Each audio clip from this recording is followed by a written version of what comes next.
Good evening, everyone. Welcome to the February 10th, 2025 Ware Board of Selectmen meeting. I'll call the meeting to order at 6:30 p.m. Please join me for the Pledge of Allegiance. I pledge allegiance to the flag of the United States of America and to the republic for which it stands, one nation, under God, indivisible, with liberty and justice for all. Thank you. Anyone for public comment? Okay. I see Chief Moore is here, so want to start with the traffic ordinance, Chief?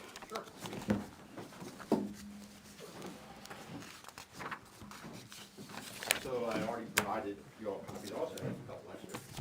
Anybody wants this traffic ordinance? Can you turn that on? Not the most entertaining. Almost forgot. Thank you. So this is a bandage just to get us a basic list of approved signs in town. The ordinance can be revised, and I project to have it revised by the fall of 2025 after I get through the department policies. With the listing of each type of sign provided by the Division of Public Works as an attachment instead of actually in the ordinance, because they can use their new tracking software for that when we start labeling them and stuff like that. And then including in that tracking, we'd have the date each sign was approved by the Board of Selectmen and placed on file with the town clerk. So when we sent the ordinance to review by the town attorney, he had a couple concerns, and I'll read his concerns. Local regulation of speed limits at paragraph 9, subsection B. This can be a tricky issue. State law mandates certain speed limits per RSA 265-60, section 2. The town can change those and lower or increase the state limits, but only on the basis of an engineering or traffic investigation per RSA 265-63, section 1. The town does not require a professional to perform those, provided town staff is able to perform and prepare those studies.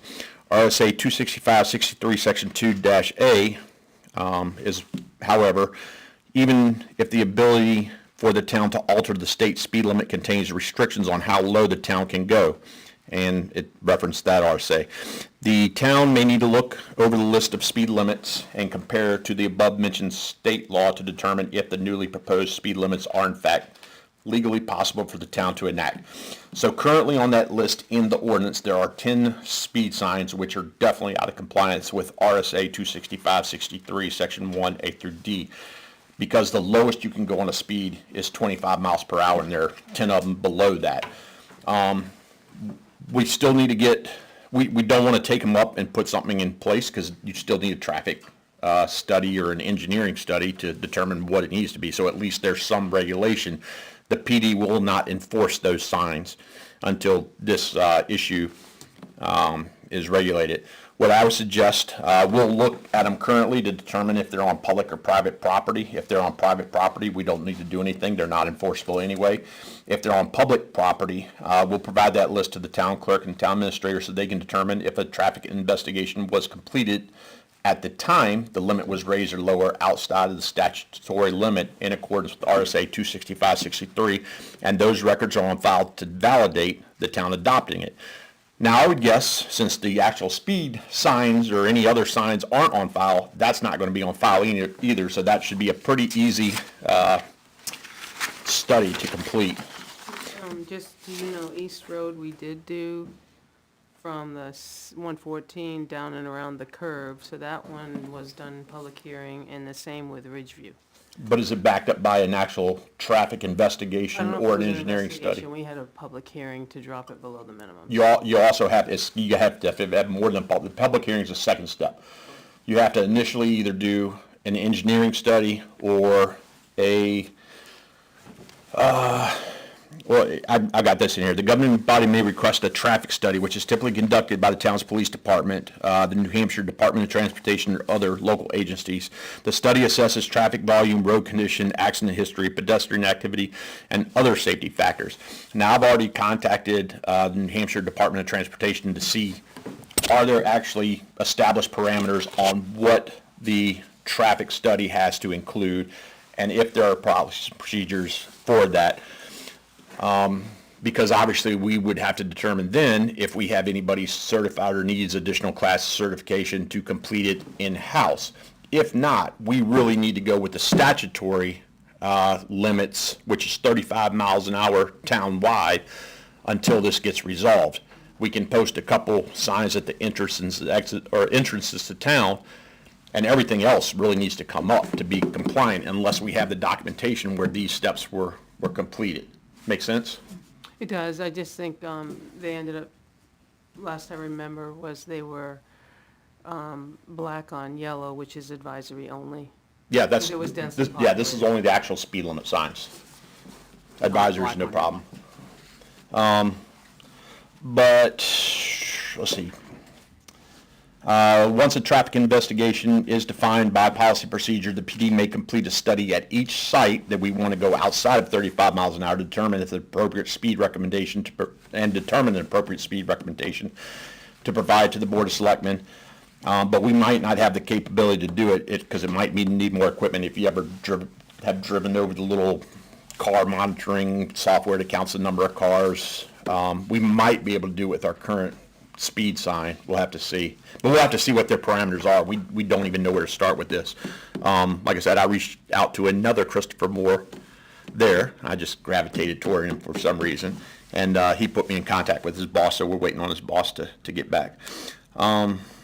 But yeah, so the process for changing or establishing speed limits on a town road generally involve the local governing body working in coordination with the New Hampshire Department of Transportation and other authorities. And like I said, I went over what they're actually looking for. I just got to determine what the parameters are. This is a Band-Aid. All of that only pertains to the 10 that are below 25. Nope, that's going to pertain to everything on there that's not 35 miles an hour. Anything that a previous board adjusted outside of the statutory limit is supposed to be done with and they, like I said, they, by the statute, it is, well, for us, it's the traffic study, a traffic investigation, or an engineering study. One of those two has to take place in order to move a speed limit outside of the 35 miles an hour.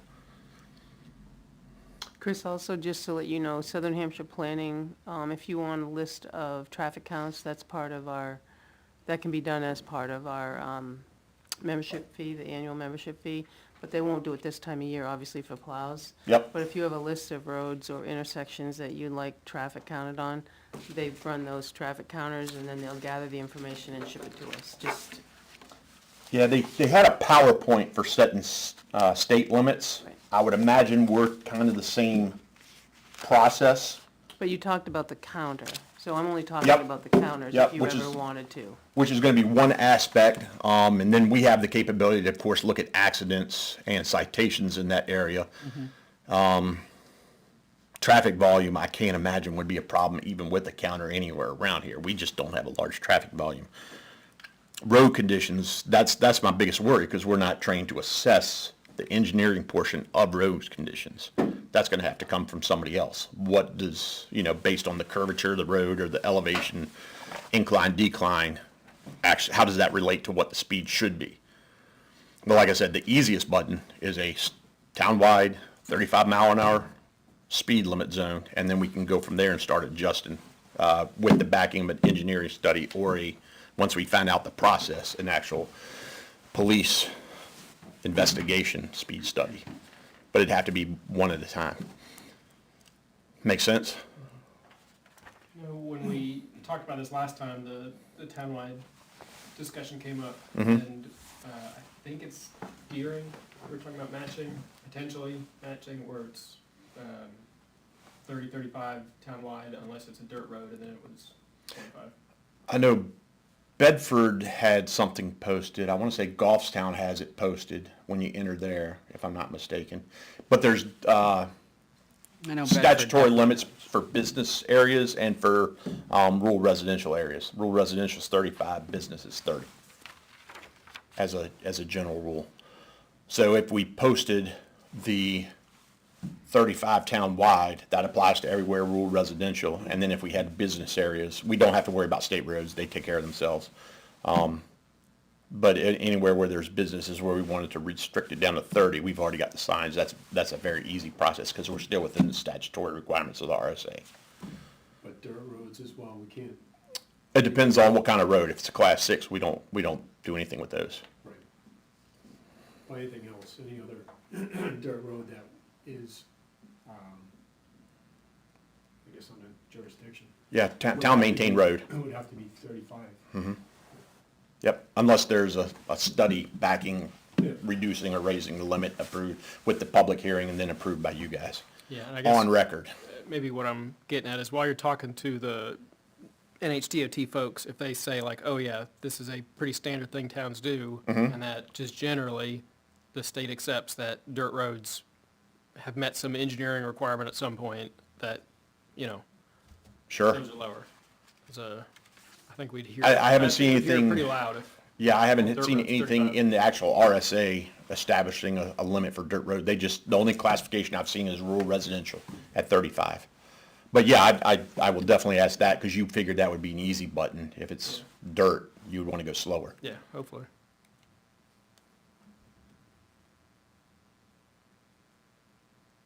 But like I said, this is just to get the establishment of the current signs on file with the town clerk, so we can enforce them. And then as we build Jason's list, we can go from there and get an actual ordinance.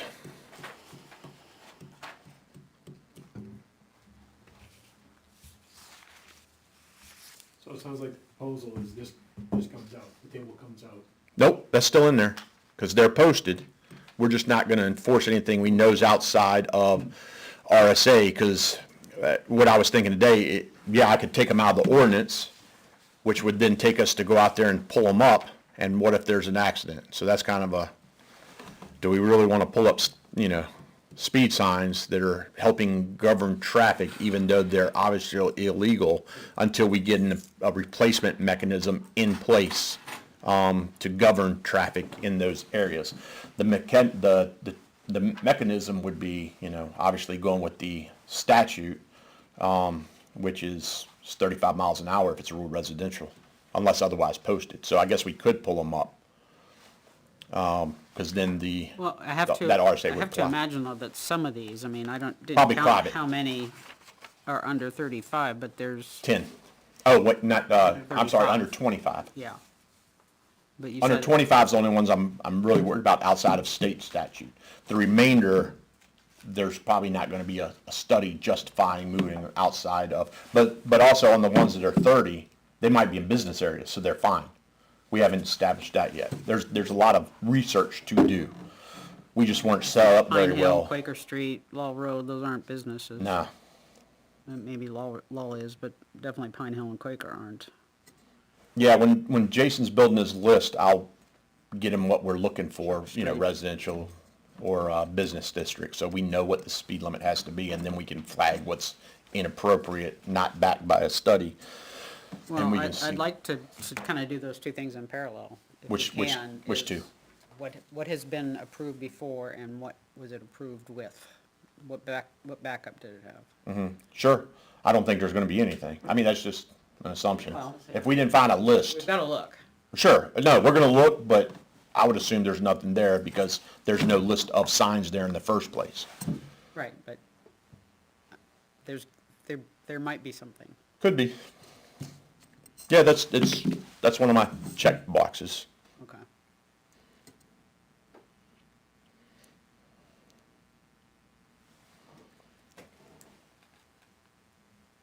So again, leave the signs in place. Enforce 35 mile per hour. Well, we have to enforce what's on there for now. It's gonna be a process to get us back in compliance with either having the documentation all filed to justify what's there. For instance, the speed limit sign we just changed, last year, we did that traffic study. It wasn't justified being lowered. There's no accident data. Speeding was within, they look for an 85% compliance ratio of how fast vehicles travel, and we weren't even close to 80, we were in the 90s for compliance measures. So the study definitely wasn't there to lower that rate. Right. So the board has a right to regulate the speed limits, but only under guidelines. Correct. I think the first one on Merrill Road, that 5 miles an hour, is actually at the transfer station. Okay. Because you've got it at 35 on here too. Yep. So I think the 5 mile an hour with Merrill Road's gotta be at the dump. We'll check it out. I mean, we're gonna look at them all, but we're gonna start with those 10 right off to see. Well, it's been probably 2 years since we looked at them the first time.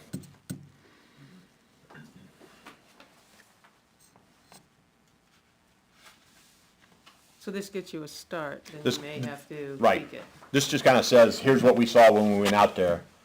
We know kind of what the process is going forward to get us where we need to be. We're gonna look, coordinate with the Department of Transportation and see what needs to happen to ensure we are compliant with RSA regarding our signage. So talk to me about the risk of signing this with stuff in it that we know is potentially non-compliant versus not having it at all. So again, we could pull them. No, that's not what I'm asking.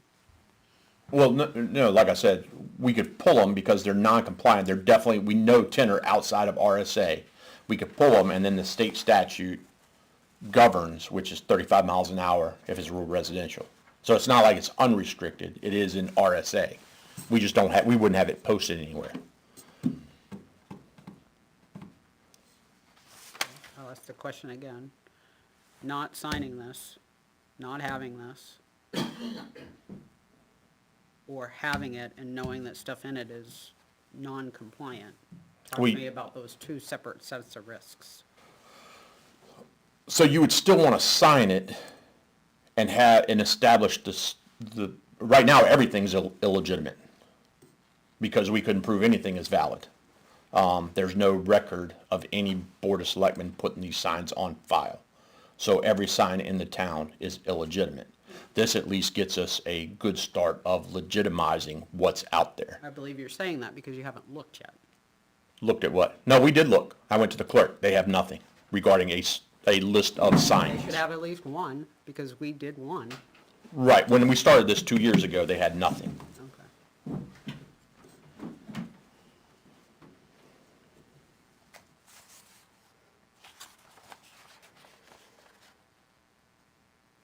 I went over there, I asked for a list of signage approved by the Board of Selectmen for town regarding this ordinance. Zero.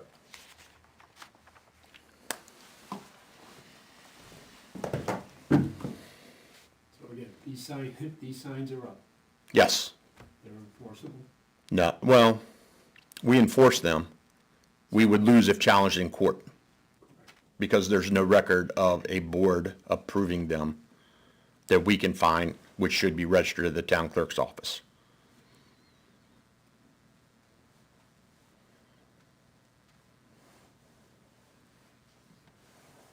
So what liability outside of being rejected in a court or being, basically not being enforced after, so you enforce it, goes to court and gets denied, there's no other liability as far as the town is concerned. I'd actually want an attorney to answer that. Are we operating in good faith knowing that these signs aren't valid? Because they're not compliant with the RSA, which requires their posting to be registered with the town clerk. We know that.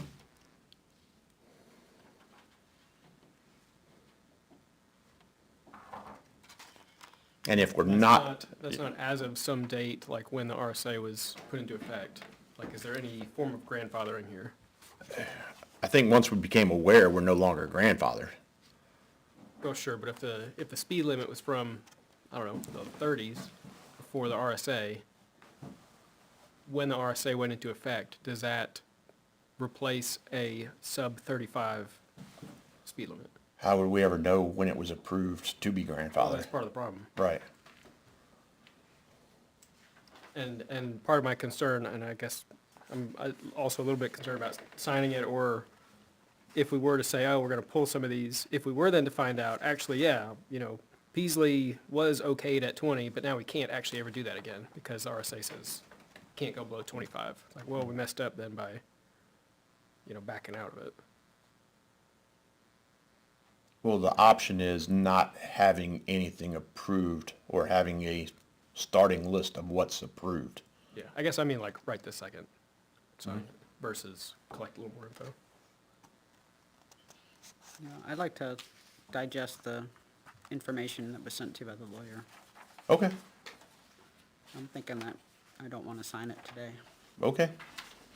I'm not saying it's gonna be pushed off indefinitely, but I just would like to, I would probably want to reach out to see if the town attorney thinks we should still enforce any type of speed limits, because I don't think we're operating in good faith anymore without this being signed.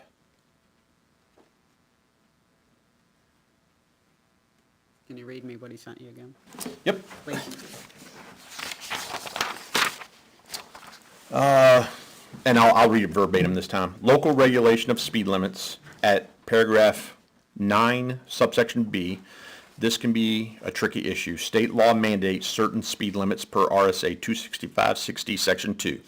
The town can change those and lower or increase the state limits, but only on the basis of an engineering or traffic investigation per RSA 265-63, section 1.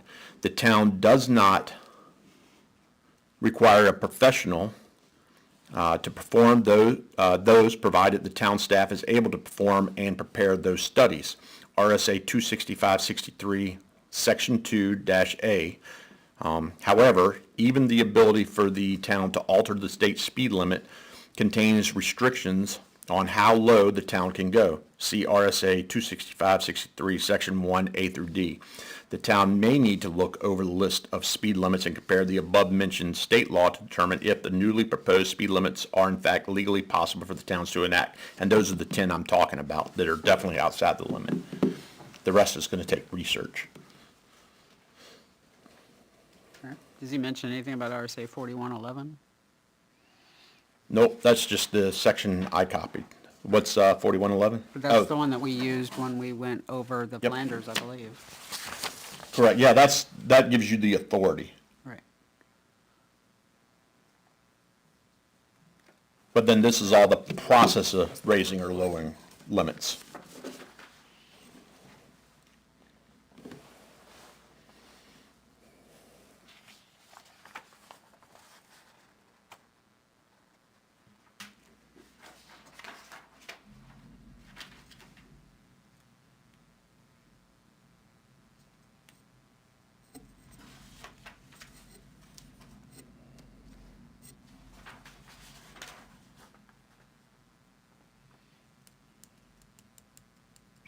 I take that back. We would still enforce the 35 mile an hour limits because we know those are good. Those are with state statute.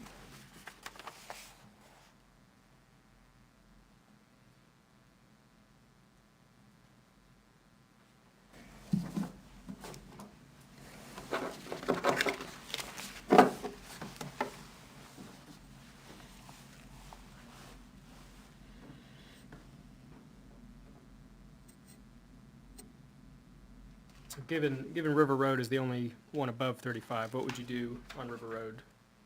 So I'm not changing any of these as is initially. Yeah, these are just what's out there. This is just a Band-Aid until we can get a list verified that there's no studies anywhere with the clerk's office, because that's where it should be filed. At least meeting minutes or something like that of where they did the study, where they had the public hearing, and then where the board approved moving it from the 35 miles an hour. If nothing's there, then we would either have to recreate that study, have the public hearing, get you all to approve the adjustments, and they'd stay as is, or we'd need to go back to the state statute of being 35 miles an hour. And that's for every location outside of 35 miles an hour in the rural residential area. And the business, same parameters, but 30 miles an hour.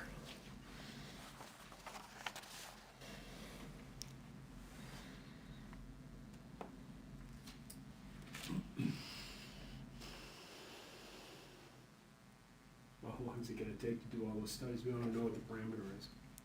It's Correct. confusing. Yep. Or if we can even do them, it might It's roughly 60. have to be funded, because it might have to be a consulting group to do each study. Again, like I said, the easiest thing to do is state statute, 35 miles an hour townwide, unless otherwise posted.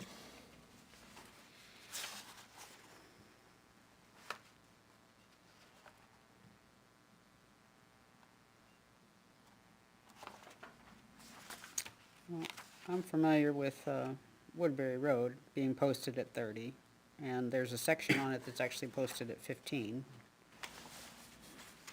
And that's not on your list, but Right. it's a S-curve, one-lane road over a bridge. So why can't the selectmen say that that's a dangerous place to drive? Oh, you have to be backed by a traffic study. Again, that's, Go look at it and see. sure, You can go But- look at it and but see there's a- that it's a dangerous place to drive. sure, but there's a process for it. Well, now, RSA also requires you to drive within the limits of the conditions. So if it's posted 35 and you can't navigate the corner at 35, you're gonna get charged with reckless driving if Yeah, you, I if you think it wreck. would be remiss on us to say that that road is 35 miles an hour because it's a one-lane road over a cement-abutted bridge that's above ground, coming out of an S-curve. Two of them. Sure, I agree, but there's a process, and the process wasn't followed. So now we have to get everything compliant with the process. Right, but I'm just saying that traffic study doesn't necessarily have to be in-depth for something like that, does it? That's what I'm trying to find out, what exactly the New Hampshire Department of Transportation requires to be on file to be considered a traffic investigative study. I think it'd be good to understand that before we did anything. Yeah. Well, it's two separate processes. We still have signs out there that Yeah, are no good. yeah, I understand that, but should we start just doing something without knowing exactly what has to be done? Well, it's stages. I mean, we've been working on this 2 years, and I think we're out of good faith now.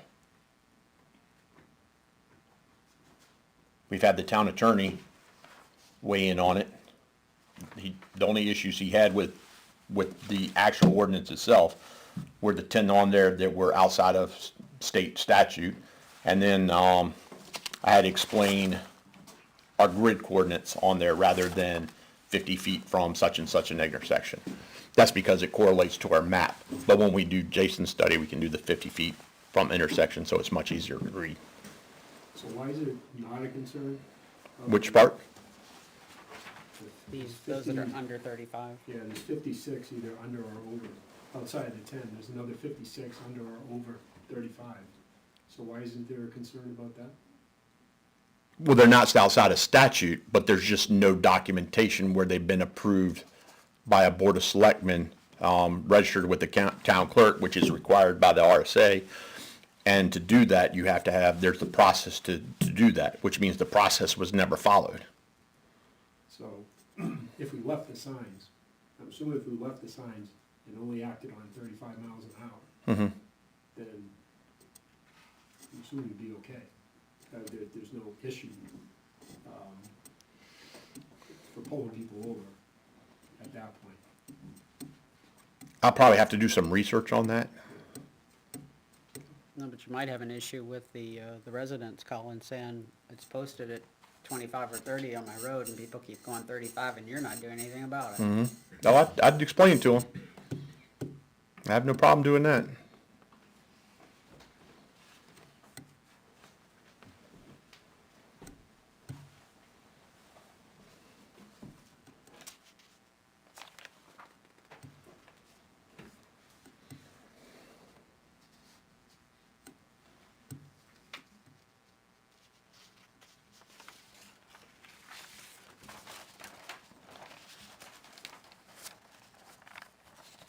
Maybe I got lost. Can we post anything under 25 if it's, No, if there's a traffic study says?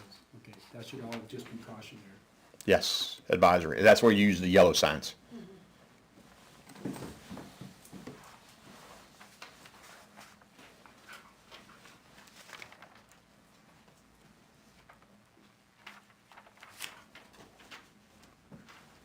Can we jump over to the addendum A?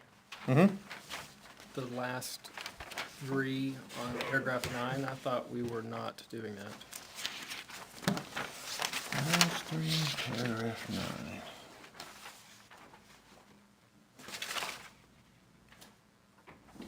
Yeah, those are private, aren't they? Yep. Yeah, they shouldn't be on here. While you're on that, Chris, is Fox Hollow is H-O.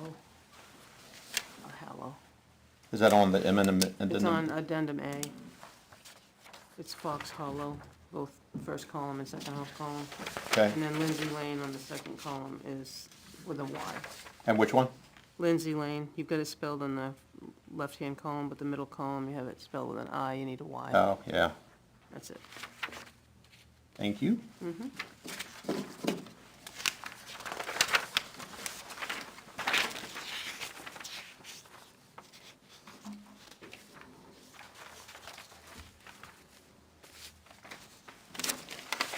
And just like the Isley's Ice Cream, that's a good example. Those are private signs.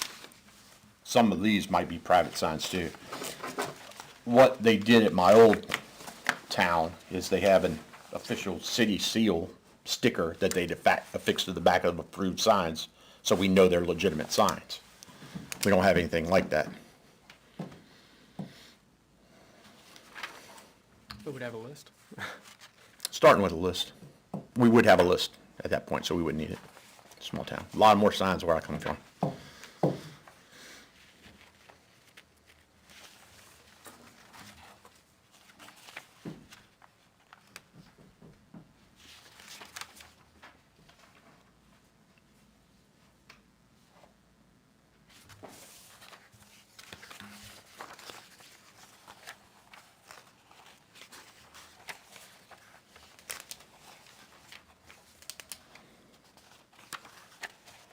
So people can go 35 miles an hour on Page Memorial?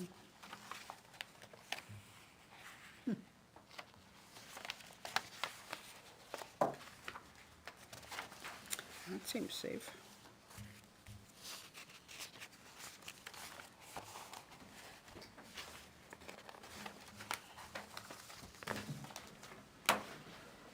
What was that RSA again?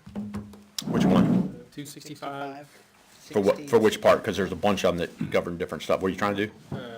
The one that sets the Oh, higher lower, that is 265 something.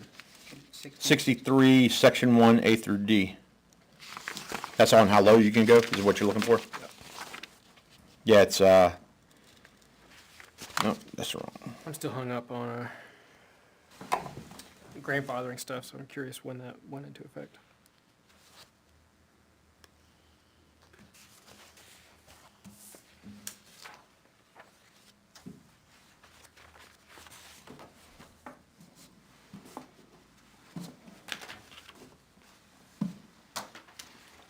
Anything? Yeah, originally it was 1965, and it's been amended about a dozen times. Most recently, 2024.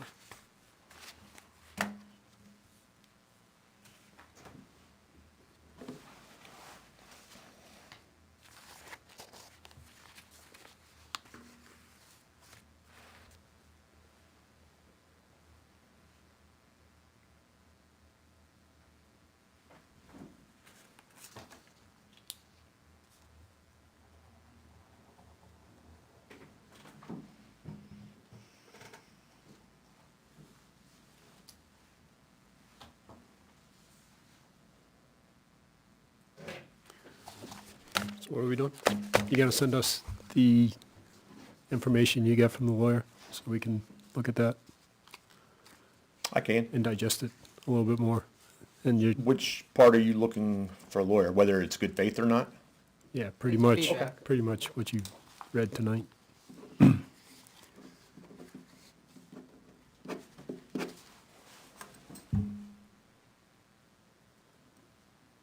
And you're still working with DOT, right? Correct, To get the parameters? correct. What's the chances you'll have that?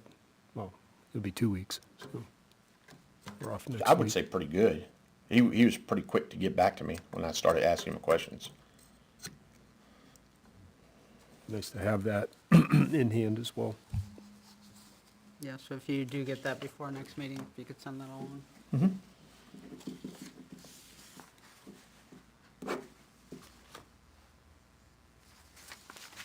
you wanna? No. Okay. All right.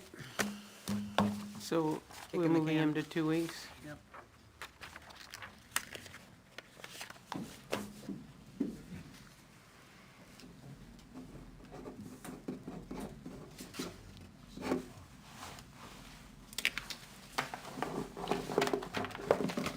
And in the meantime, the Isley's area, you can take those off and give us a Rev B draft.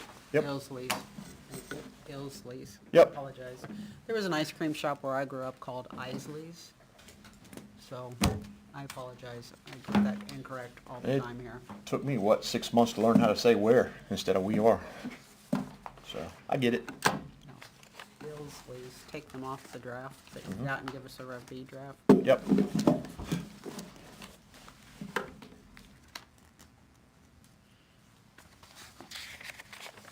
Is that all you need him for? Is that all he needs him for? Unless you have anything else for us? All good. Okay. Thank You you. were gonna tell us that the cruiser is in. Which one? 6? Yeah. It's been at Ospey Mountain for about a week and a half. They should be getting pretty close. I know they've been they took us right away. They were waiting on a cable for the radar. We'll coordinate to get the graphics put on as soon as it gets back, and it's ready to go.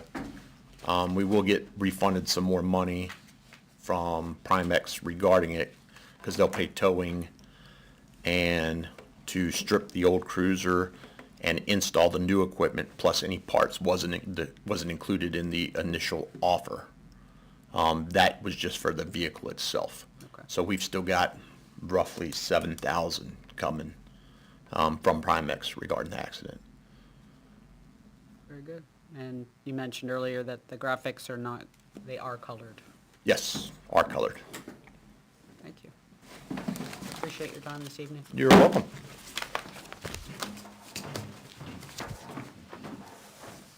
I take it, James, you're gonna do the park stuff, Yes, since no one else is here? Okay. that is correct. So that moves us on the agenda to Parks and Recreation. We're gonna review bylaws and review the director job description.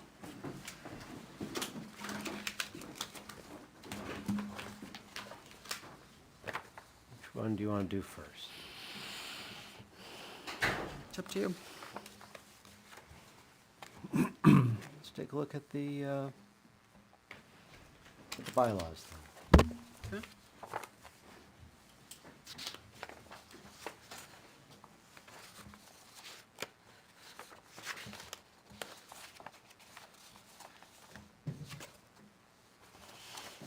Good night, Frank.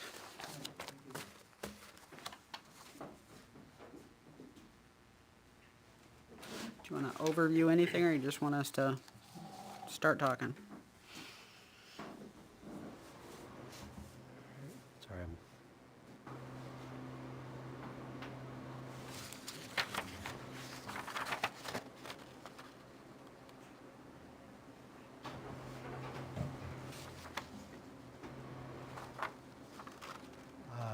no, I don't have any particular overview for it, other than they went through it, tried to come up with things that they're actually doing.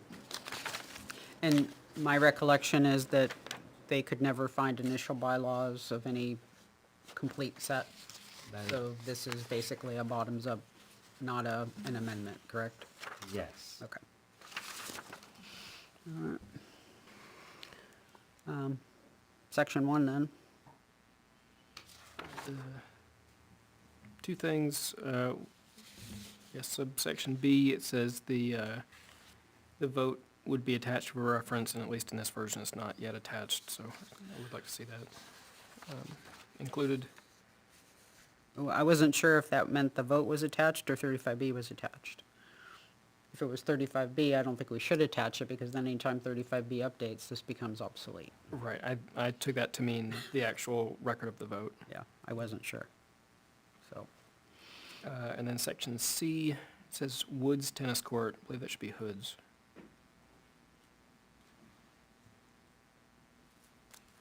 Isn't it Hood? That's what they have in. So, They yeah, just- the other one says Hood, and I think it's, so it was the well, Hood family. No S either. okay. H-O-O-D. So I went back. The master plan says Hoods. Hoods. That was, I know it's not Woods. yeah, So it's probably Hoods. W-2 unless it was supposed to be, if it was the Hood family, then perhaps it was supposed to have an apostrophe. It's probably, Okay. So action hood or hoods, and did B pertain to the vote or to 35B? The vote is what you said, right?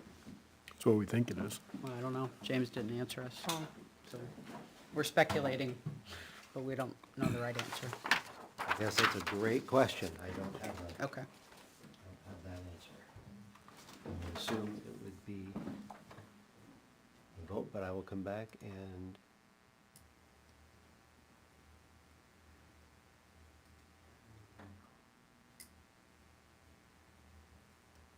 that's why.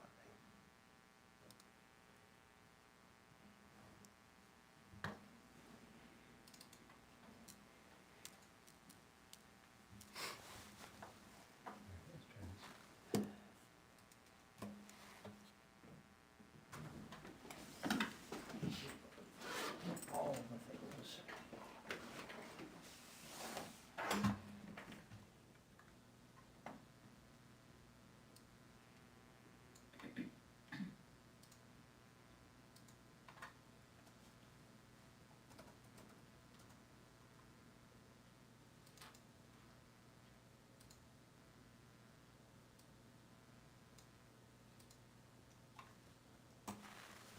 Change it to so hoods.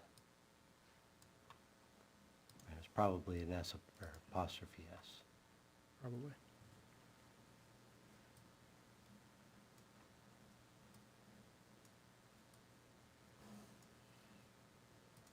Okay. Section 2 is roles and responsibilities. On A, I didn't know if it would be appropriate to add use, maintenance, and development, so add use. Use, maintenance, okay. Use, comma, maintenance and development, okay. And on F, I wasn't sure if programs and facilities in town, specific to programs, is that town-sponsored or anything that goes on in town? I believe the recreational programs would be those that fall under park. Okay. And that would probably include the athletic clubs as well. Yeah, so I'm not sure we want town resources engaged on promoting non-town sponsored stuff, so that's why I ask.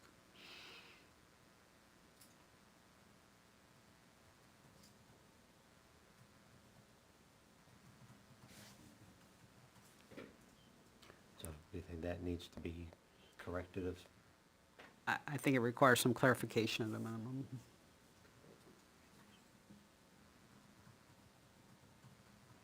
Yeah, and there, you know, there's a distinction there between maintain awareness of, you allow a platform in a meeting that a private group could say, hey, we're having this thing, versus the town buying signs and putting them up.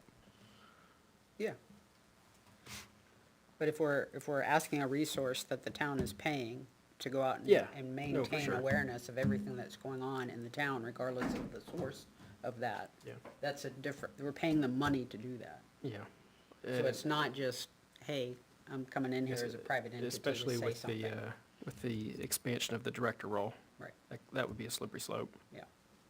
So, not necessarily saying it's a bad thing to understand what's going on in town, but do we want to pay someone to do that for things that are outside of what we, as a town, are actually engaged in? well, so this is, That's kind of where my question's coming well, from. this is the bylaws for the committee, right? So this would be the committee, not necessarily director doing this. Would be I guess I maintaining kind of just assumed they would be relying on the director to do that. Well, probably mostly, but it's also. That was an assumption on my part, I When apologize. when the for instance, the folks by the lake put on the movie night. Now, that's a program that the park and the town would probably want to advertise at least a little bit online or something. Doesn't necessarily mean that we're paying for it or anything like that. Okay. So And all I had on E was probably expand that presentation of Board of Selectmen for incorporation into the town's proposed annual operation budget, or operating budget.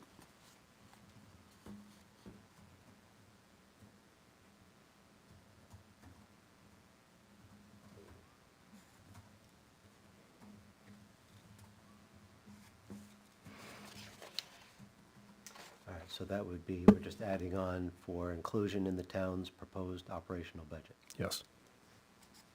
Okay.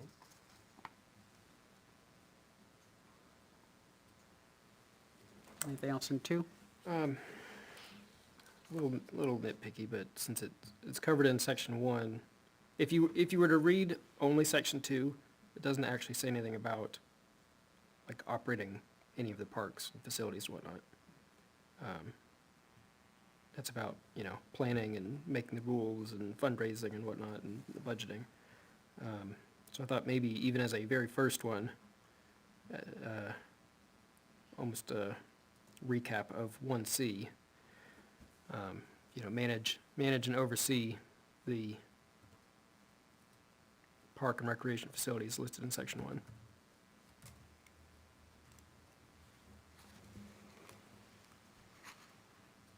So basically just copy and paste. See? Well, I didn't want to like repeat the whole thing, but just, and I was trying to avoid repeating it entirely, but, So just the first sentence? sure.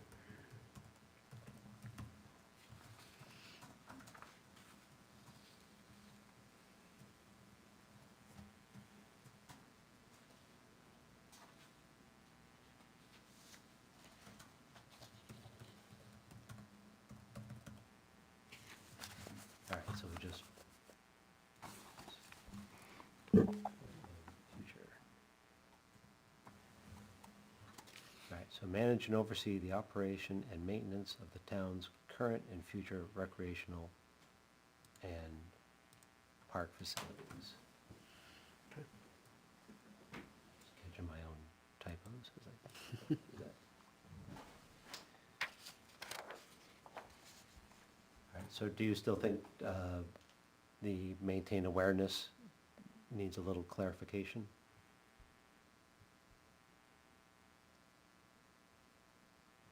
I think it's worth asking. If they're like, no, this is totally clear, then I guess I could be swayed, but Okay.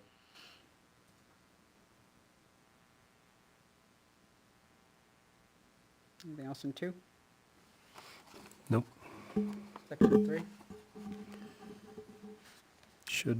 Should you break that up even more than it is? Probably the first statement is the full commission shall consist of 7 members, 6 residents, 1 Board of Selectmen representative ex officio, and no more than 3, is it 3 alternates that you have? And then go out and list what a regular member is, what an ex officio is, and then what an alternate is. So a new section A, just membership, what was that, one sentence? And Yes. then regular members and alternates as B and C.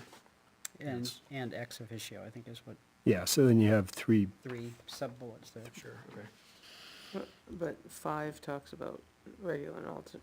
If you look at 5, talks about members and their duties in section 5. yeah, this kind of describes what they are. Okay. And then there's, I know there's a section that kind of spells out a little bit more about what their duties are.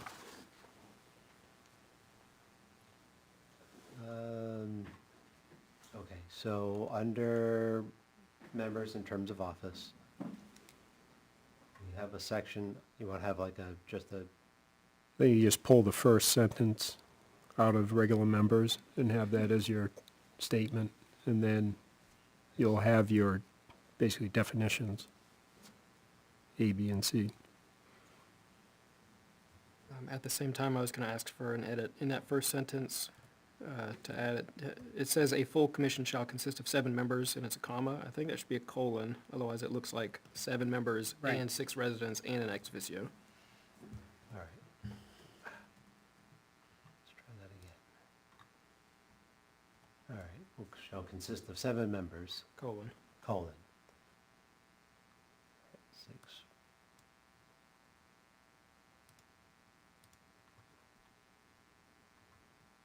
All right, then we have regular members. These shall be appointed by the Board of Selectmen for 3-year terms.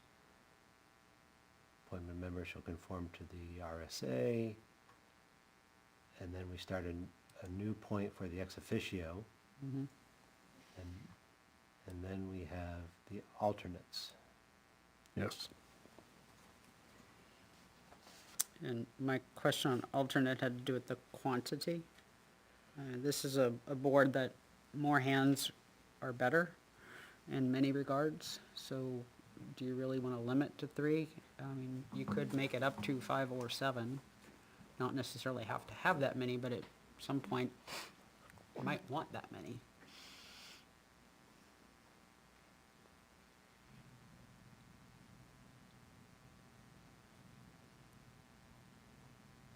We'll put And you don't necessarily have to be an an odd number on this one for alternates.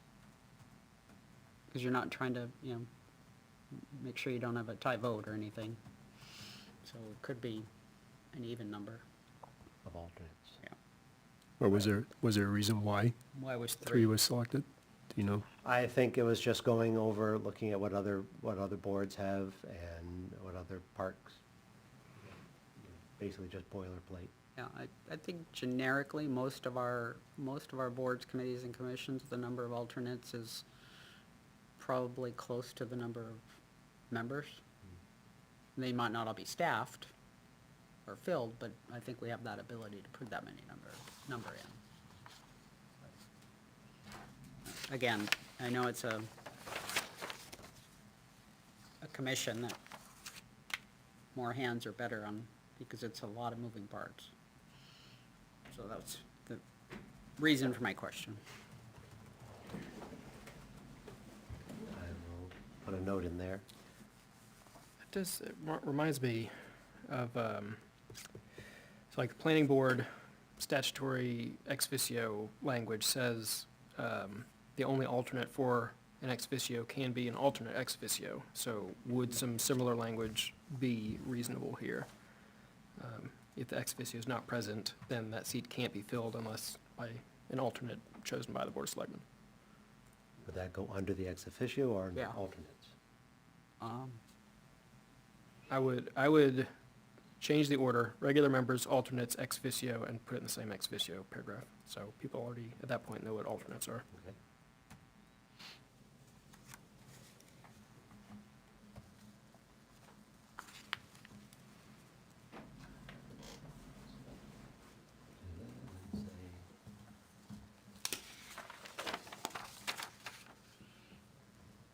And to be clear, the park RSA does not specify the same way. I'm just suggesting that we kind of line it up with the planning, the land use board RSA.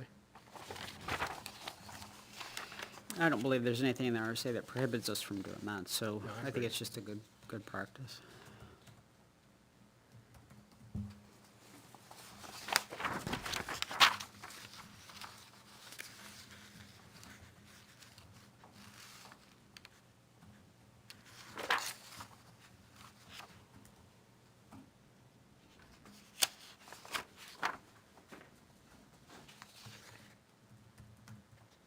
All right, so the ex officio can only be temporarily filled by another select board member and not an alternative commission member?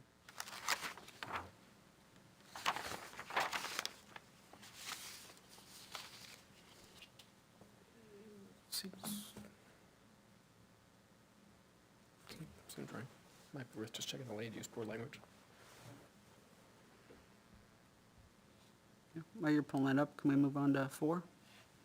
please. Okay. 4A, officers and their duty, election of officers. I applaud them for wanting to move forward as soon as town meeting's done, but we need time from the Board of Selectmen to actually make those appointments. And that won't happen until after the meeting. So they could be holding a meeting as a requirement, because it says shall, that they don't have the new members yet.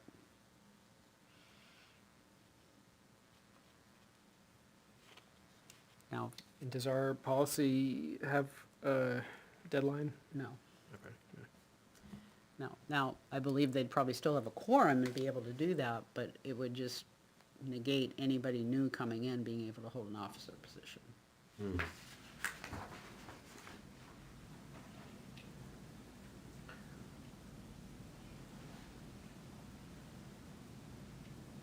So it should probably say something more to the effect of the first meeting following the swearing in of new members? I don't know that you wanna go that loose, but you need to allow enough time for the April Board of Selectmen appointments, or recognize that if you do it immediately, you're not gonna have a couple people in place, because you're probably gonna be rotating a quantity of 2 people out. Or potentially, not necessarily guaranteed, potentially.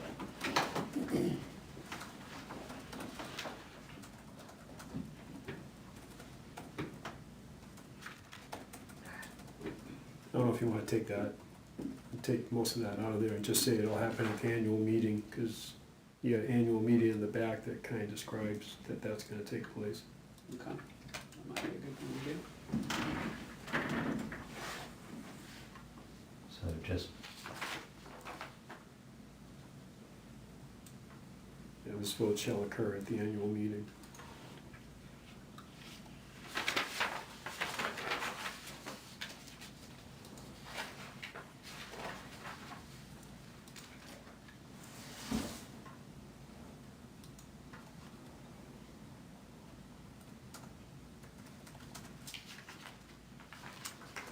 Under, what, 7, or B, C, C. Section 6C is annual meeting. Yeah, I had a note on that one, says, is this a repeat? number 6. Yeah. The last page, 3rd from the bottom, C.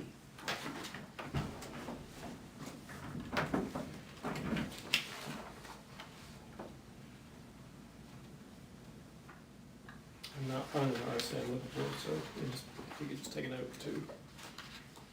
It may be worth just mimicking that language. I think it's 673 something. All right, so if we just say,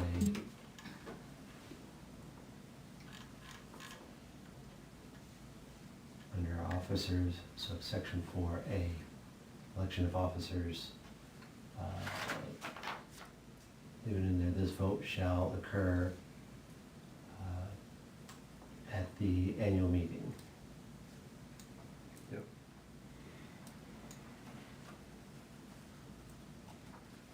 I was thinking on the,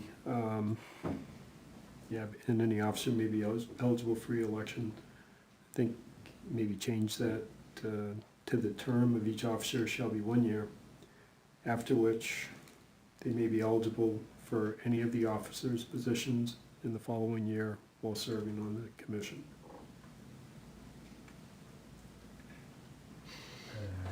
So the term of each officer shall be 1 year, you've got that, and then, After which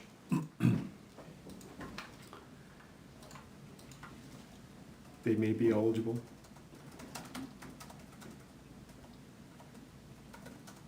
for any of the officers' positions in the following year while serving on the commission.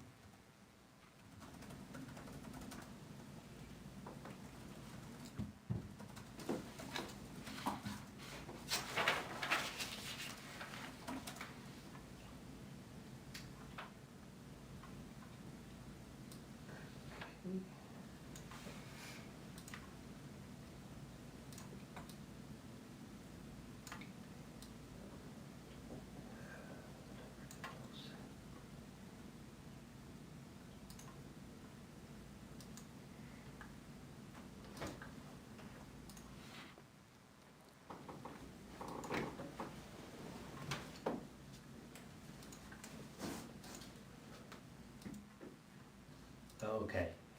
So the term of each officer shall be 1 year, after which they may be eligible for any of these officers, not plural, officers' positions, Offices? or maybe officer following year, while serving on the commission.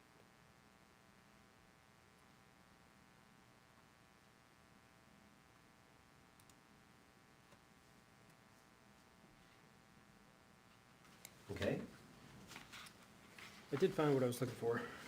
So this would have to do with the ex officio alternate. okay. This is RSA 673-12, section or paragraph 3.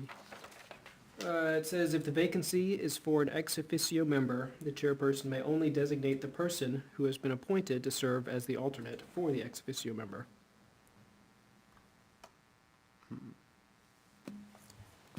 Just, let's see a bit here.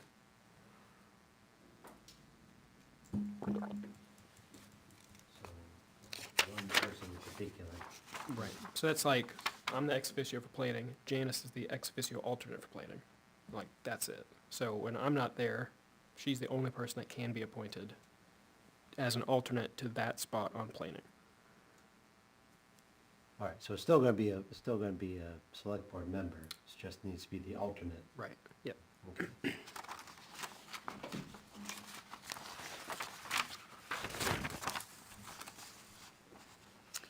Yeah. And we didn't do that on conservation because that's just a liaison position, it's not a voting position. Yeah, I know, I'm wondering what else we should be doing. Well, ZBA doesn't have one. Right. This would establish one for park. Energy wouldn't have one yet. Yeah. CIP would Uh, have one, right? Yeah, but there were so few meetings, I just didn't foresee me never making one, so, I mean, I guess. And that looks to be Yeah. completely absorbed back into planning at this point. Yeah. Cemeteries and, so, yeah, cemeteries. Yeah, well, technically, the cemetery advisory committee is not an ex officio, it's the trustee representative. But Sure. it's the same premise. Yeah. I just didn't want anybody to say, no, it's an ex officio, because it's Yeah, not. sure. It's the representative from the trustees. So energy and cemetery subcommittee, the advisory subcommittee. It'd be good to catch up similar language.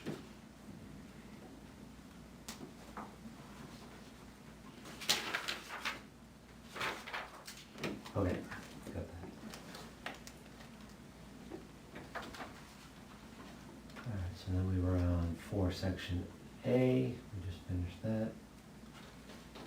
B, roles and duties of officers. Did have, it shows up here, I think, for the first time. The language kind of goes back and forth between park and the park. I think it's cleaner to drop the just park.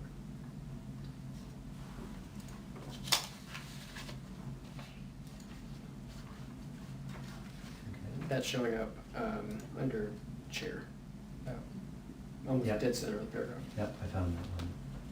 but it's kind of, All right, I will put a note at the top.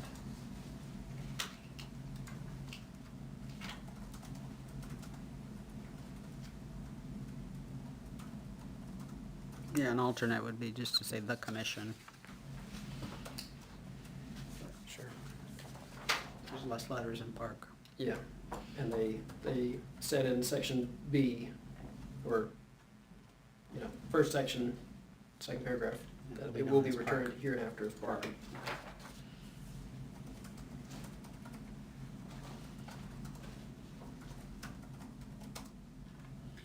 All right. Maybe you can educate me on what kind of hearings does park have?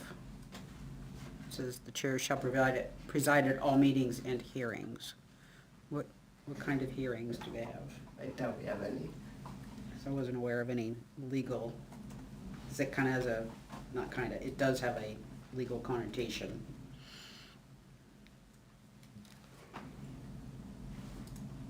No, I don't think there are any. Rate changes would come through here, is that, like there were park change, I assume so, but that's why, you know, if they change fees or anything, that would come to us, they wouldn't do that themselves. Is that correct? No, we would probably, Park would come up to a decision and say, this is what we're going to do, then it would have to come to the, right. Yeah. I don't believe there'd be any hearing. You were saying something else? Oh, I was just proposing, just scratch the word and hearings. Yep. Anybody have anything on number 2 there? Did you want it, well, I was gonna go to number 4, do you wanna put 4 in with 1? Oh, yeah.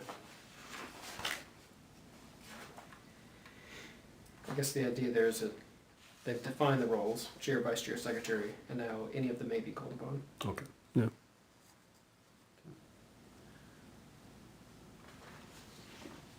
You can leave it there. Secretary, it says the secretary shall record the minutes of the meeting. I understand why that's there, but that means that anybody other than the secretary recording the minutes is in violation of your bylaws, and I really don't think that's what you want. It's generally somebody, but now, you're right, but that would, somebody would take up the duties of the secretary. Okay. But then that gets to the question, well, how do you appoint somebody to be the temporary secretary? Right, and doesn't Carrie Goodwin do your minutes, First Park? Yes. So she's not technically a temporary secretary for that commission. Yep. Perhaps, Well, I think that's the absence of administrative staff. The secretary should be responsible for park meeting records. Well, it's a standalone sentence that says the secretary shall record the minutes of the meeting. When needed, I take that literally. yeah, well, just when needed or as needed. Because right now you have somebody, but there's times that you don't. Well, we can just, if we just take that sentence out, it still leaves the secretary as responsible if nobody else is taking the minutes. I like that. great. Yeah, and I don't know if, it's nowhere in here really mentions 91A. I don't, at least, not until you get down to meetings. So that might be appropriate to have it there and only there. Okay, I can live without it there.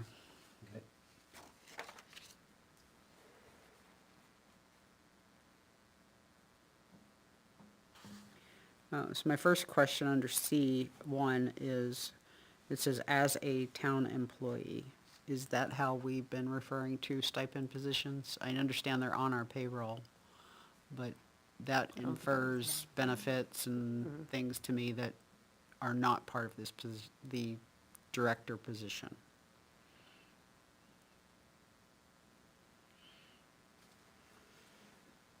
Not sure that's the intent here.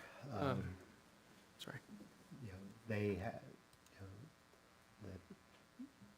the point was that they're allowed to attend the meetings and have discussion but just not having any voting rights. So I have similar feedback when we talk about the mailer. Article 5 calls this person a paid volunteer, which I think is counterintuitive. And Article 4 refers to them as a stipend employee. So I was going to recommend that for Article 5, and I would do the same here. Just instead of town employee, call them a stipend employee. Stipend employee? That's acceptable. Is that hyphenated? No. Okay.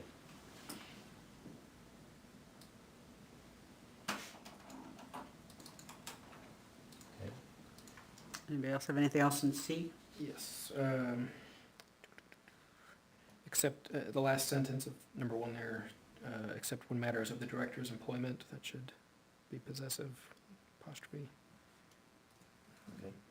And then the last So C4 there references the job description, and it calls it the Park and Recreation Director, but we have that in front of us, and it's the Director, Parks and Recreation. So this should be the same as that. Or one of them needs to change. Well, they should be the same. Yep, okay. All right. Put a note on there.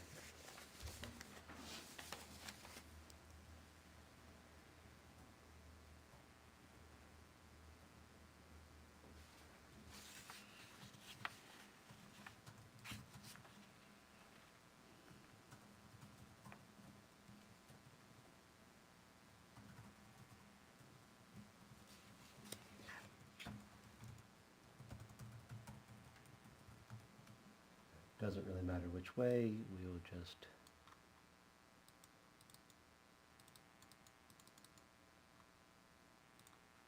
All right, same verbiage between the Great.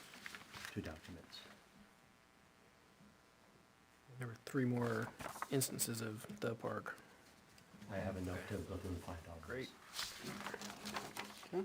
Anything else on C? That would move us over to 5A. There's a reference to public hearings again.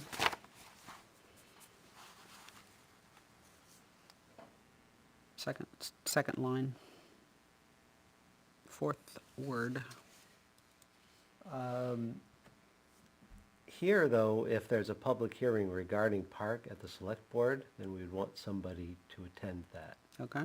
So do we want to specifically say select board hearings, or just leave it? No, I'm okay with But that. if that's the use case, then this is saying all regular members should attend that, Right. not like one representative.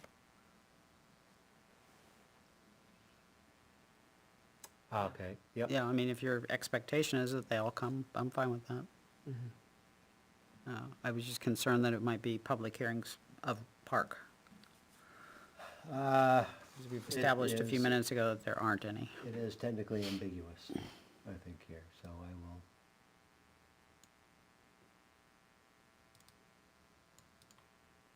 mark that as probably needing to come out.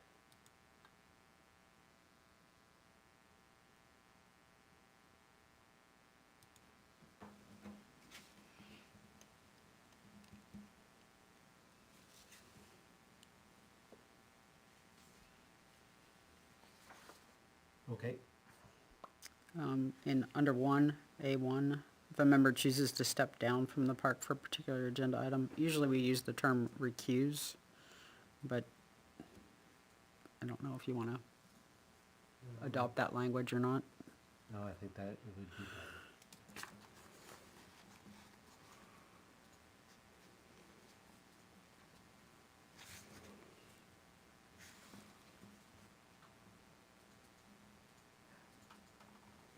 And then that would make the last line under 1, the member may retake instead of take. It would be retake.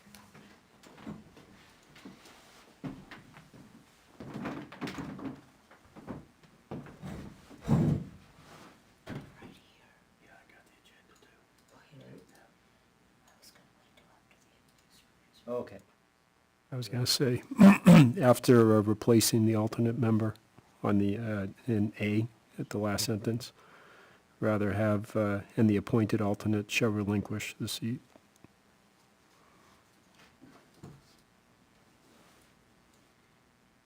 And the same in 1. so we're going to.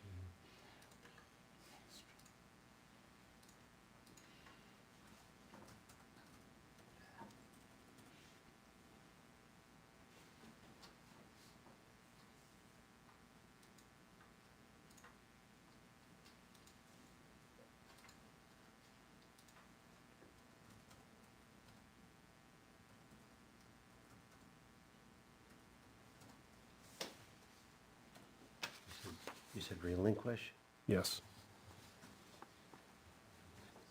so say that one more time, and the alternate will relinquish. So, scratch, replacing the alternate member, Yep, and rather, and the appointed alternate shall relinquish the seat.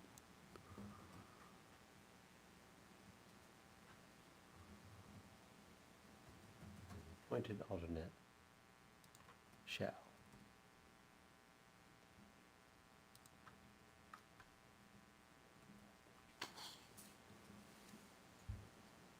Okay. Got it. B, just questioning the public hearing again. Public hearings. Got it.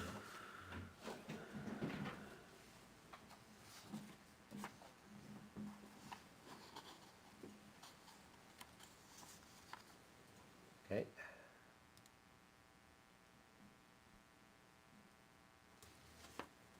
I see the part there as well.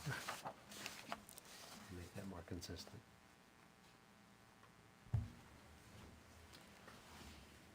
Okay. 6, ready to move? Yep. Regular meetings, park shall be held at least monthly. So this means that they have to have monthly meetings. I know they want to have monthly meetings. Yeah, I think, I know, It's very I believe restrictive. you have to have at least quarterly. Yeah. So if you had a rapid illness and you couldn't have 2 meetings, you're in violation, but, you know, the intent is monthly, but at least a minimum of quarterly. So if I was to say at least quarterly,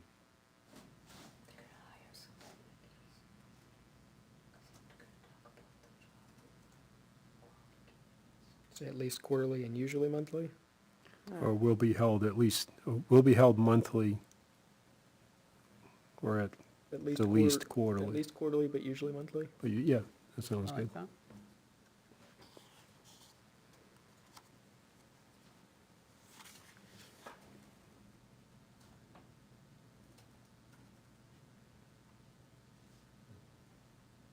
usually monthly and shall be open to the public. Okay. Down under purpose, if we can go that far, it reads, "The purpose of the regular meeting shall be to consider and act on concerns regarding the town's recreational facilities by the planning board, board of selectmen, zoning board, town residents, or other interested parties." I think it'd be fair to include park members in that. I think they're usually the most invested with things they want to bring up at meetings.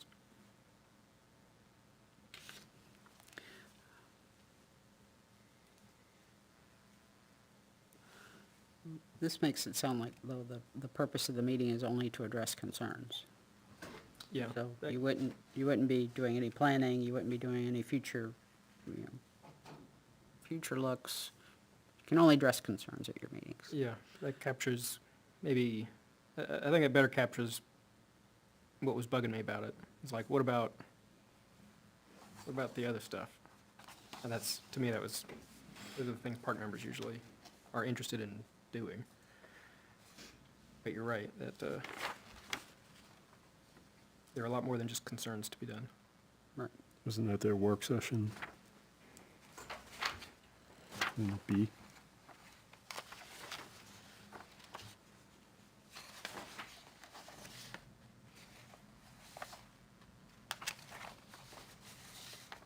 Or maybe it should be primarily. I think the work sessions are, again, trying to go by what happening in other parts of the town are not necessarily, Yeah, I was gonna say maybe, they're open to the public, but without comment or anything like that, I believe is. Yeah, the Cemetery Advisory Committee has had 2 or 3 work sessions, and the reason we call them work session is because we're actually going back and forth between here and the vault and looking and pulling out documents and reviewing documents. It's more of an informational gathering thing than a meeting, but, you know, I think there are other people that have used work sessions and to mean other things too, so. Right, I think it's just we need to hammer out something and we're not going to be taking public comment or, other feedback. When you guys do your interviews for park, it's usually a different night, so that's like a work session that you're Right. interviewing your candidates, narrowing them down before we get a list. That could be a work session.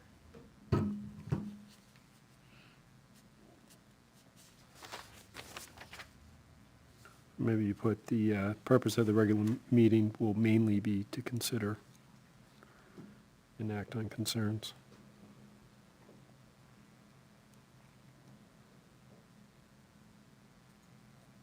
Mainly to consider? Mainly be to consider and act on concerns regarding the town, rather than shall be. That way, if there is anything else you want to throw in there. So you put that down in B, I'm in A4, sorry. Or but A4 is Purpose. a regular meeting. Yeah. That's what I'm saying, will mainly be to consider.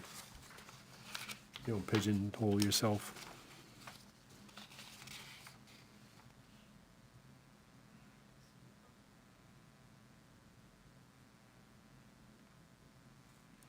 I don't know, regular meeting would just be to address the business at hand, whatever that is. And what about something in addition to regular agenda items, comma, the purpose of the regular meeting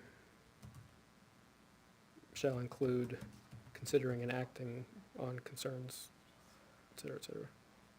Yeah, that's where I was just coming up with something on that. So the regular meetings shall be, purpose of the regular meeting shall be to address the business at hand, including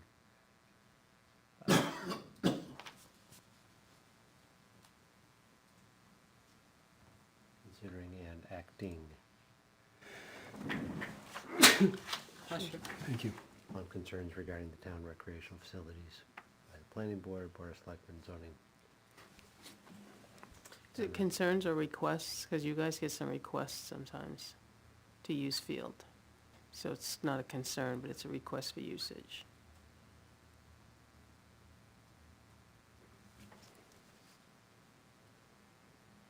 Because you may get some, Concerns and requests regarding the town's recreational facilities. All right, so the purpose of the regular meeting shall be to address the business at hand, including considering and acting on concerns and requests regarding the town's recreational facilities by the planning board and everything else. Probably just take out that stuff, because it's gonna be, you know, well, what if the police need to do something? No, then I'll know. Energy's ready to come audit the Yeah, buildings. we're not ready for that. Not on our list. Get out of here. Yeah. I think I will Strike the strike list. that last bit. And if I can back up to number 3, when you're done with that. Okay, You might just want to consider just replacing all that words with, will be in compliance with the NHRSA 91A.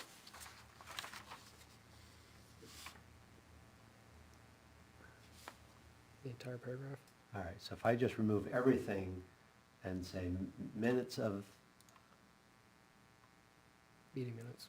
yeah, The meeting minutes uh, shall be in accordance with NHRSA 91A.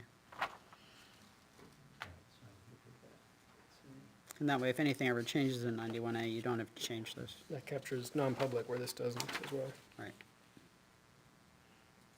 all right, so we're gonna strike the majority of it and basically say minutes shall be available for public. No, we don't want that. I think the whole paragraph, meeting minutes shall be in accordance with NHRSA 91A.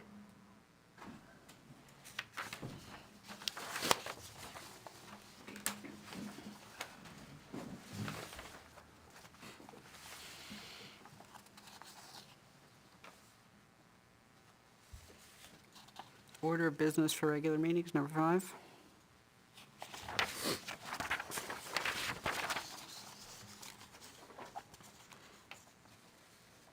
I don't have any more feedback. H.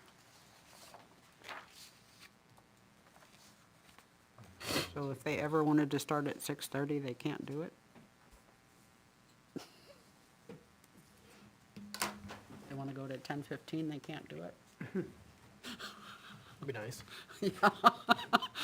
Don't give these gentlemen any ideas.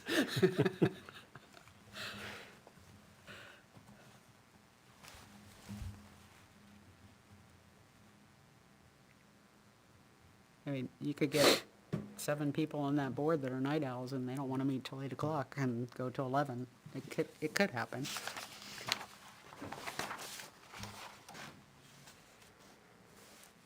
Or a bunch of retired folks that wanna start meeting at 6, That's right. so, There was no time set anywhere else. Right? right. That was, oh, there. In the regular meeting. I don't think it would be unreasonable to include some language about, meetings, Right, but I would, about attempt to hold meetings in 3 Yeah. hours or something. yeah, I would probably put that further in the front, though, when Yeah. you had something about regular meetings, under 6A. If you wanted to put some parameters on, but you don't have to, you guys could just agree when you're gonna meet. We can just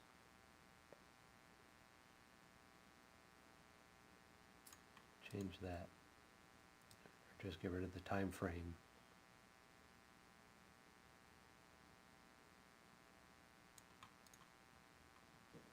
Alright, so if I was to strike that. So the chair will entertain a motion to close the meeting following completion of agenda items or by majority vote to hold agenda items not met over until the next regular meeting. Okay.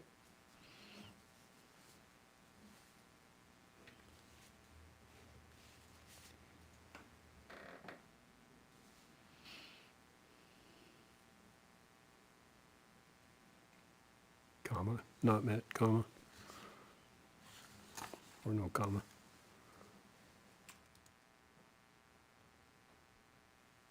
Alright, so you're saying, Hold items, comma, not met, comma, over until the next regular meeting. oh, Yeah, I don't think not met needs to be in there. I think you can omit that. Even better. Agenda items held over until the next meeting. Hold agenda items over till the next meeting.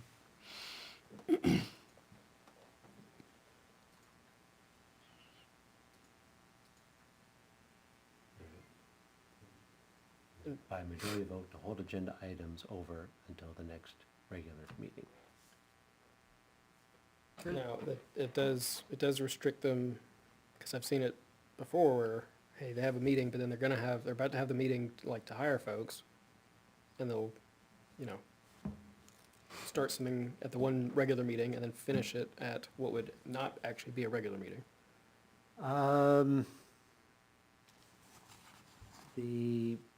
Except the meeting to talk about hiring folks would be not a regular meeting. And that's my point, it is restricting what could be carried over. It's, But if it was started in a regular meeting, you're saying they it couldn't has carry to it wait over. until the next regular meeting. It couldn't carry over to another non-regular meeting. Yeah, if it's, oh, hey, I gotta go, but I would love to spend 10 minutes wrapping this up. I am the point of contact for this. Like, well, too bad, it's gotta wait a month. Yeah. Just be agreed upon meeting. Yeah, or a future meeting.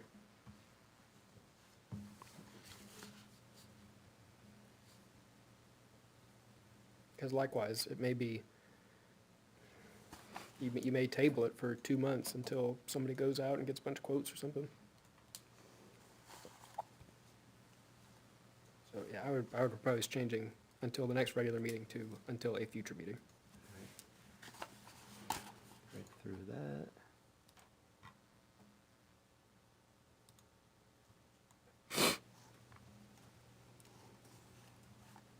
Add, so it's over until a future meeting.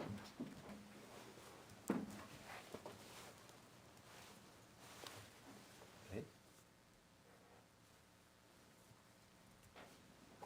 Number 6, you mentioned quorum, but we haven't established what a quorum is. Is it a simple majority? Usually that's the case for, I believe we're having 7 voting members. So quorum would be 4.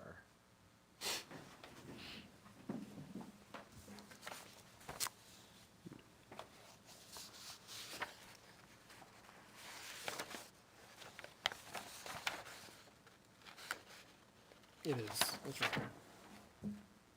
it does, isn't it? Yep. Okay. Thank you. So we have that someplace. Yep, it's under BIA1. Thank you.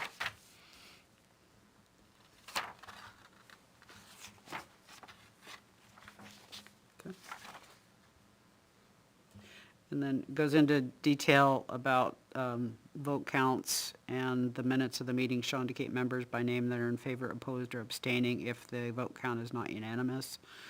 I believe, and I may be mistaken, but I believe that's above and beyond the 91A requirements, and if so, we need to make sure that they have addressed that with the minute taker. Yeah, we have not been doing that. There's no, Yeah, I would, first strike that. yeah, I would probably back off of that.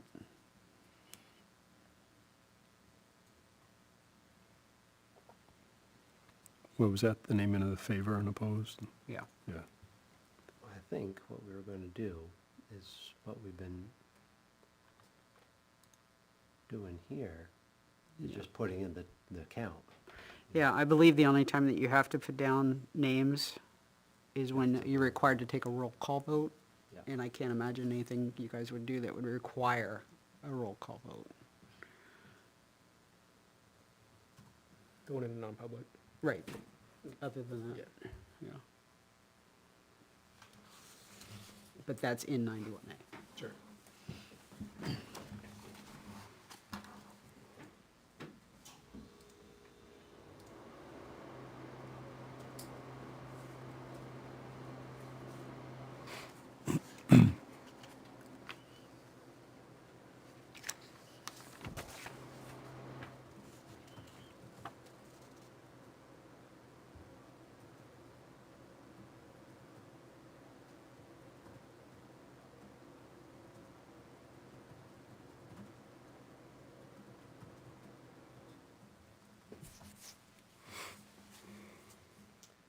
So just have the minutes of the meeting shall indicate the number for, against, and abstaining from the vote.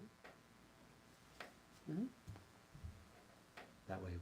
That way we won't put it, passed unanimously by 3. Since there are only 3 people there, or 4 people for quorum. You also have to note who motioned it, who seconded it. Motion duly, okay, yeah, I can put that. But all that's in 91A.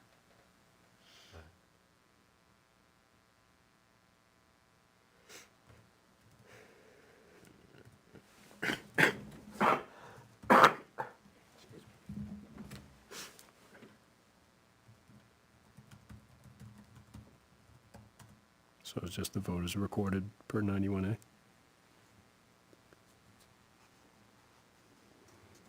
Keep it simple.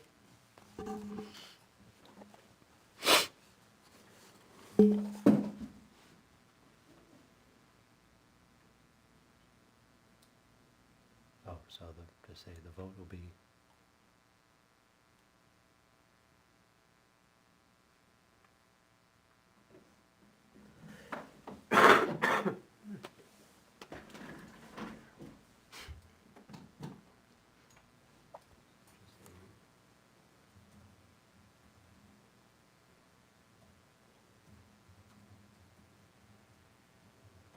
Minutes of the meeting shall record the vote per RSA 91. Well, yeah, do you even need to put anything? I guess that's the question. You already have that everything's gonna be per 91A, so. The only reason you had something, you said if the vote is not unanimous, so if you just strike in the whole thing, you don't have to put anything about recording.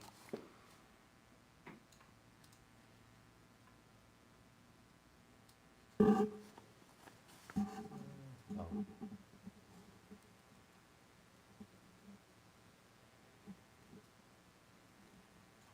So I don't need to put anything about recording. I don't think so. So just strike that last sentence, Yes. okay?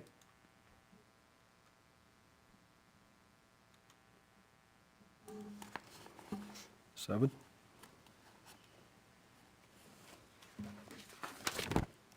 The only thing I had was at the end, lack of representation and the denial shall be noted as such? Should that be noted or voted? Are you gonna vote on the denial, or just? That's it? I don't know, does he have to vote on it? Maybe, might be clear if the reason for denial is noted.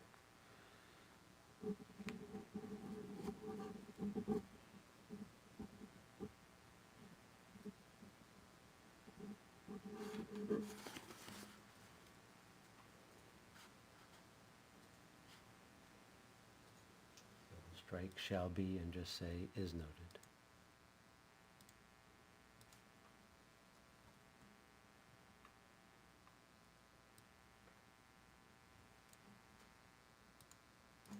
Okay.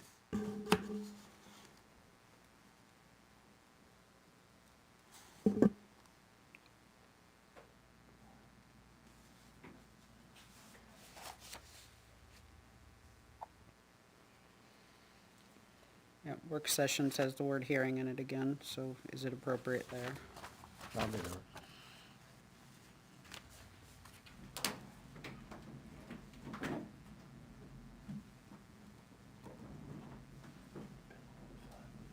Just say continue, may include continued items.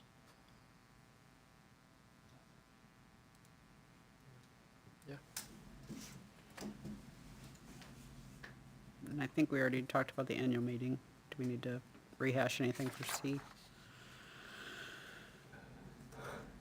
So there was a question about, if they're gonna have all the members, so is 30 days enough? And then in the other one, you had second session of the town meeting, which would be the vote, right? Yeah, close of the town meeting.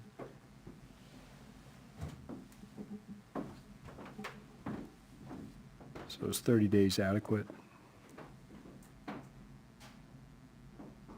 Because April is generally the appointing. So just strike that. But not later than 30 days? The rest of the Well- sentence, or- Yeah, no, I don't know. Strike what? I see. So the annual organizational meeting shall be held at the first regular meeting or work session following the close of town meeting, period. No. Yeah, I would recommend that it not be a work session. That it be a regular meeting. No, that's a good point. Okay. But then strike, but not later than 30 days following the close of town meeting. Well, I think you I need, think just more consistent time. with what we talked about earlier is that maybe boxing you into something. Yeah, Now, I- if that's what you guys want to do, I completely understand that, but just don't want to inadvertently box yourself in if that's not what you intend. if you want all the members there, then No, I don't you think would, that- I don't think that. I don't think that is what is required. So we'll strike work session. I think you strike the first and be held at a regular meeting following the close of the town vote or second session town meeting. I think especially knowing with Park, that the April meeting is usually a pretty important one for setting the field usage for the rest of the year. So I'm agreeing. I think it may even be better for them to deal with field usage. And then do it in May, Yeah. yeah. I think field usage is coming up in March, so Well, that's good. That'd be even better. it would be, which Yeah. is why we need to get going on the other one here. All right, Okay. so an annual organizational meeting shall be held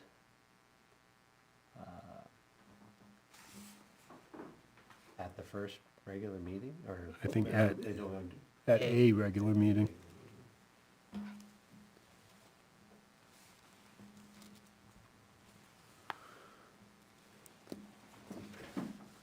Following the close.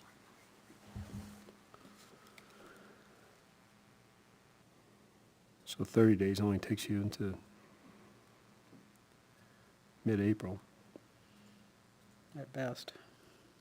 All right, so, an annual organizational meeting shall be held at a regular meeting following the close of town meeting, period.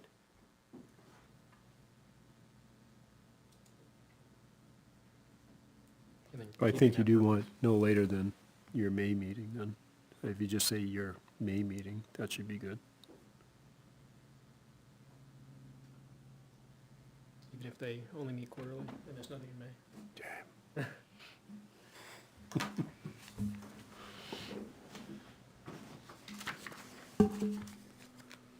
Okay, well, they can solve that. We don't need to solve it for them. Okay. Site walk, you go into a lot of detail about what the minutes should have in there, but nothing about posting the notice. So again, posting the notice and taking minutes is a requirement of 91A, so maybe just say that they'll conform. Wouldn't they have their own minutes anyway? Yeah, On the site walk, Yeah. usually someone does it, it's not the minute Yeah. taker, because they're off doing it. right. Right, but they'll still be in accordance with 91A. Mhm.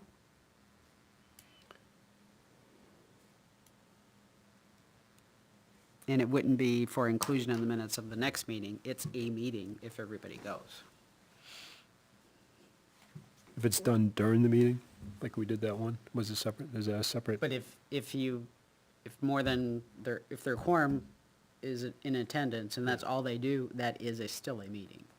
Okay, so it is This separate. just says for not part of. inclusion in the minutes of the next regular meeting. It may be the beginning of a meeting, which is then continued, Right. like as everybody drives over here. Right, yeah, so that could be in the same set of minutes. Right. But if it was separate occasion, But somebody got its could own pick this set. up in the future and go, well, I did this on Thursday, so, but we're gonna meet again next Tuesday, so I don't need to post minutes for Thursday because I'm just gonna post them when I do my next regular meeting on Thursday or Tuesday. is that okay or not Be in okay? accordance with Okay. everyone else. I thought it wasn't okay. No, I thought you were driving the point that it was. so, No. Okay, but somebody could read that and go, Yes. well, I'm allowed to do that. agreed. Okay. And then, we need a revision history, just set up a place for it, so it's expected when somebody updates this again that they're recording a revision history. And signatures for the approving board, and a place for the town clerk's signature. All right, so revision history, approving, Yeah, signature places for the approving board. And a place for the town clerk's signature. Because the town clerk's office is the official keeper of town records, and until it gets accepted over there, it's not an official record. all right, revision history, signature places for approval and town administrator, Town clerk. town clerk, sorry. If you look at the page of what Chief Moore gave you, there's an attest underneath all the signatures by the clerk.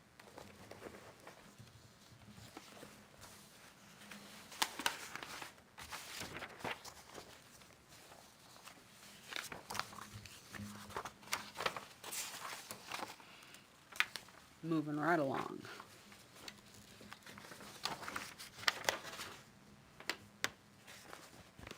Okay.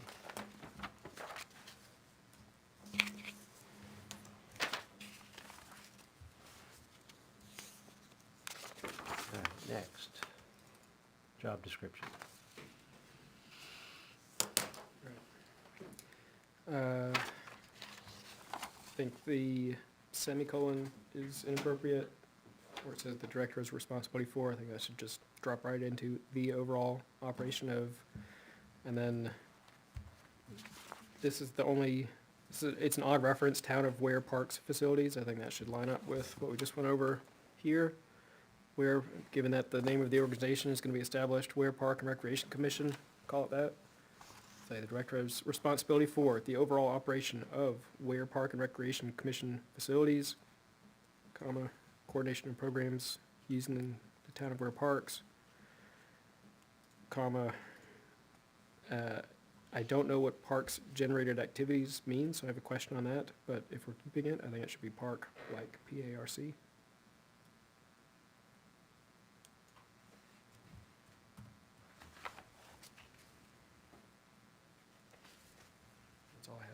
paragraph, but do you know what parks generated activities is supposed to mean? Well, those things that are put together, like the tree lighting and other, random things that programs that they put on. But isn't that covered by programs in the previous sentence, or previous?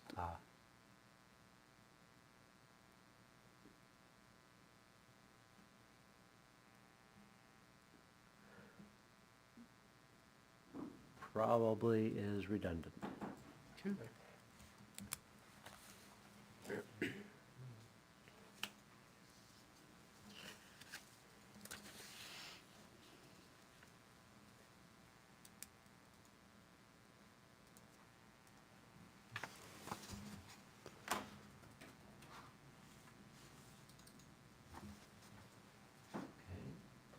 All right, so we'll strike that, that's redundant.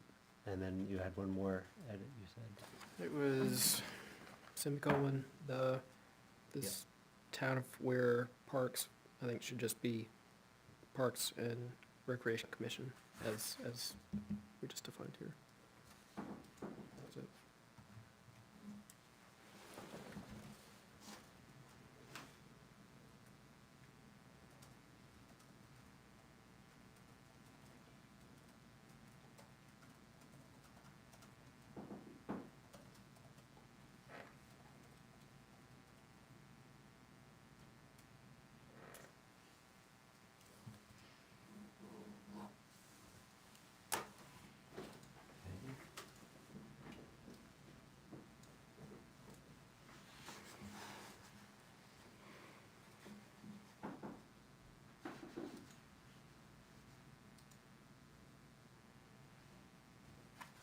Okay,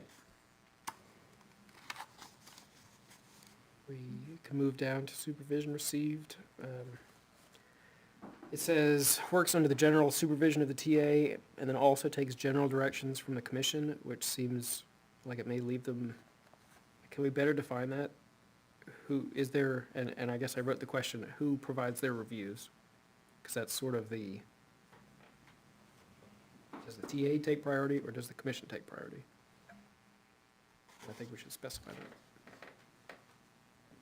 that. Similar to that, I guess this is more a question for Tia Bolton, but do you routinely assign duties and review work for conformance to required standards of the director?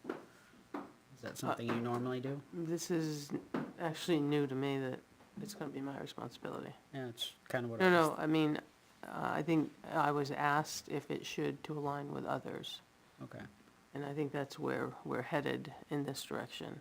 okay. So that would be something new. I have never done a review for the person. Was that ever discussed? not to that level, no. I think, again, this is boilerplate looking at other, at other positions. Yeah, I guess I'm trying to solve two problems. One, general, of if this person has a problem and the TA says one thing, the commission told them another, what are they supposed to do? And then the specific, who would actually give them a review, which I think it's the same answer to both those. And I don't have a preference. I just want it to be written down. Well, I want to make sure that if the TA is supposed to be doing something, that the TA knows what she's supposed to be doing, and she's been asked in advance if that's what, there's going to be a firm handoff if we're changing something. The idea was that I'm here around during the day when, when your volunteers are not, your committee members are not. So which one do they pick up? Do they start with the chair? If they don't answer, go to vice chair, they go to secretary. The idea was to have some focal point that's here as an employee. I think that's fine as like a point of contact, but to work under the general supervision, are we talking about the same thing? I think they're supposed to be held to the same standard as other town employees when it comes to our general policies. Would be the intent of that sentence, not that Naomi is giving direct oversight of the position. Well, That's what the verbiage that's what I, says. yeah, that's what I interpret it to say, so, yeah. That's what the general supervision, of the policies would be, but Yeah. it could definitely be said better. How's it been handled? I don't think it has. I think it's just been I think it's the, Director's just kind of taken ad hoc and, I think the commission's done it, I think it's the commission that's been doing pretty much everything. yeah. so you're directing the director? Yes, Okay. right. Now, when this was a town employee, that may have been a little bit different, but it's probably still Park that was giving the majority of the oversight. Yeah, it seems odd to have town administrator as a middleman, to me. I mean, it seems like the direct contact is the park. It seems like they should be doing the review, assigning. Yeah, I understand, there's gotta be a contact if no one's available, and that's probably the best Yeah, when there situation. was an issue at Chase Park, you had the supervisor who would reach the director, and if the director needed assistance, she called me. Because the supervisor was in charge at the park, and then she would get a hold of an issue with the director, the supervisor would get to the director. And then the director would, I don't know, always called me, but she would seldomly call me for things. Right, and I think a lot of it has to do with also personnel. If there are personnel problems with town employees, where would the director go? It would not come back to the commission. That's the type of things that I get involved with. Yeah. Yeah. But No, that's and- much different than yeah. directing the director. Yep. Yeah, assigning duties. Yeah.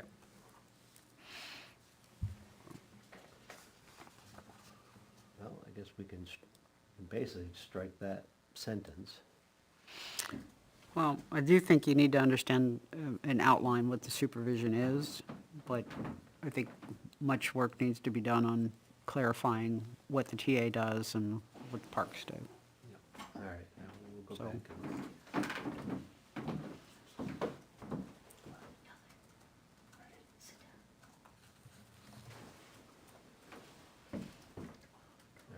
I'll just put a note in there. Clarify what's happening with this paragraph. Right. And then kind of a similar question under supervision exercised, is the director, and this is a question to you, Naomi, is the director authorized to do those reprimands, write-ups, that sort of thing, or does that have to come to you?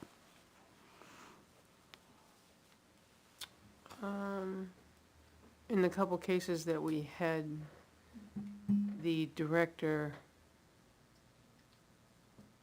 I would say bounced it off me before she made a decision, but she actually did the Okay. reprimand. So as Yeah, worded, it was- it's okay? Yeah, it was a Okay.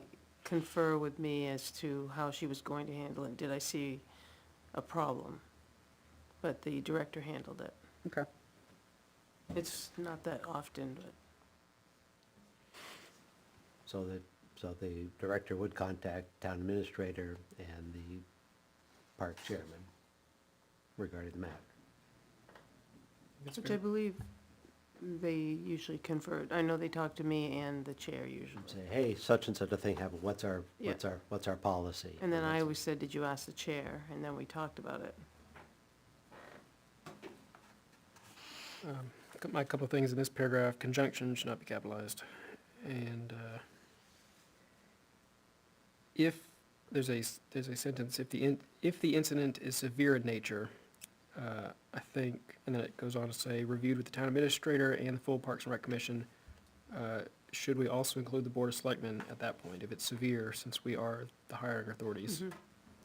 Yes, because I can't hire and fire.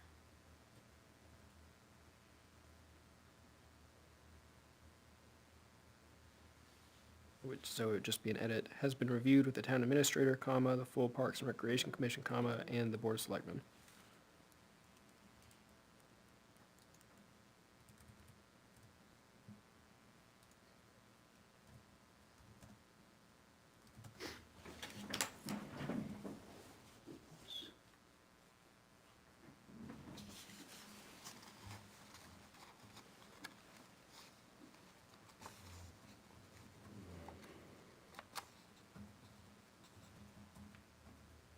Board of Selectmen.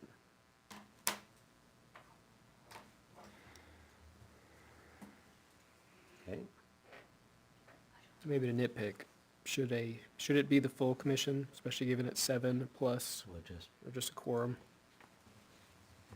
we'll just say the Park and Rec Commission.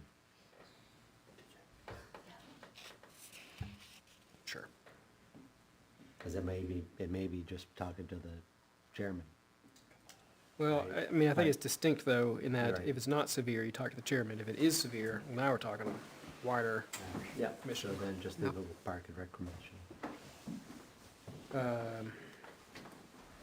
Essential functions, I think should include, maybe even as the very first thing, attending all park meetings.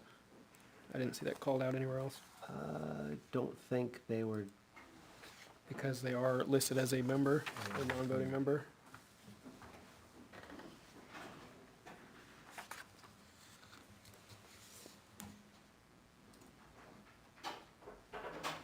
okay, so, said.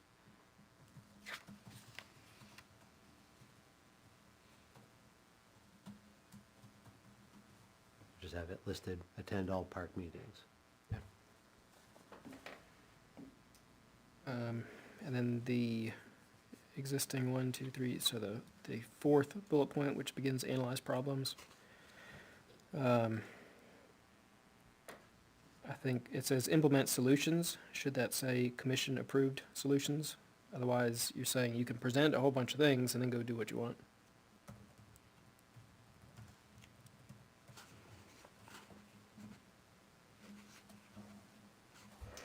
Implement commission-approved solutions.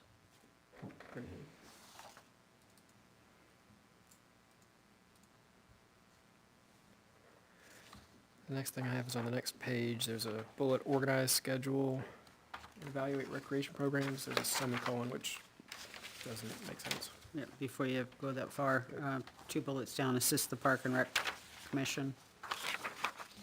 Selectmen, because you're talking about the whole board. Oops, I'm sorry. Okay, oh.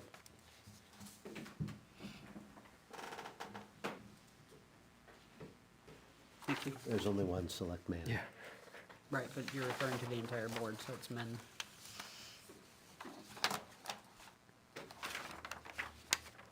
Got it. All right, Board of Selectmen. Yep, all right, and then, I'm sorry, we were down It's at organize, schedule. such as for semicolon. Yeah, I don't think that semicolon belongs. Okay. Next one I had was track spending and keep spending within the approved activities budget line. I think either there or as a new bullet point, something to the effect of alert park when expenditures approach budgeted amounts per budget line.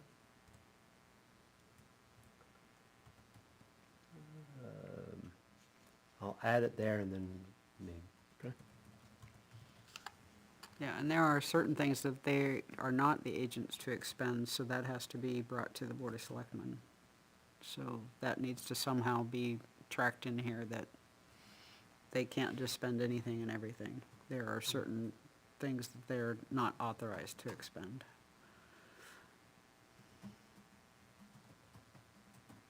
all right, so we're gonna add, so under the track spending, alert park when line items approach budget limits. Sure. And then spend necessary funds from park and recreation budget to maintain levels of supplies.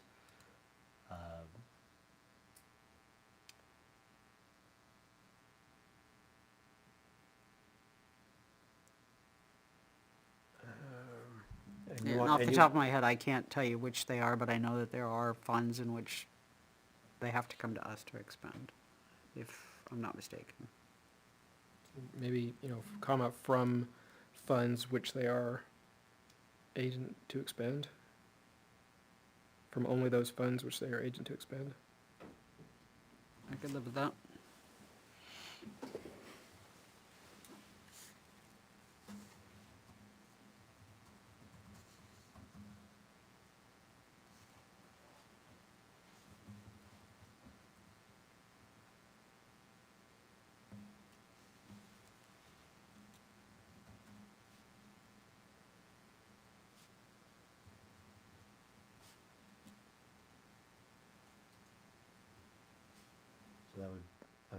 spend necessary funds from Park and Rec budget to maintain levels of supplies. And then you just said from, only from, Spending only from, I don't know, it was perfect, whatever I said. Which they are agents to expend from.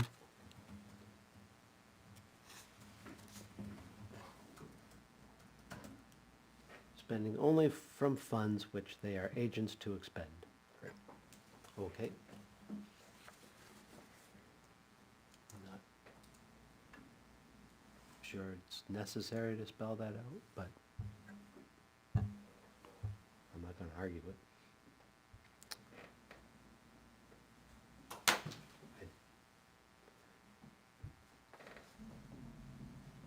If they're not authorizing, they can't spend it, so I don't think, but, It's happened in the past.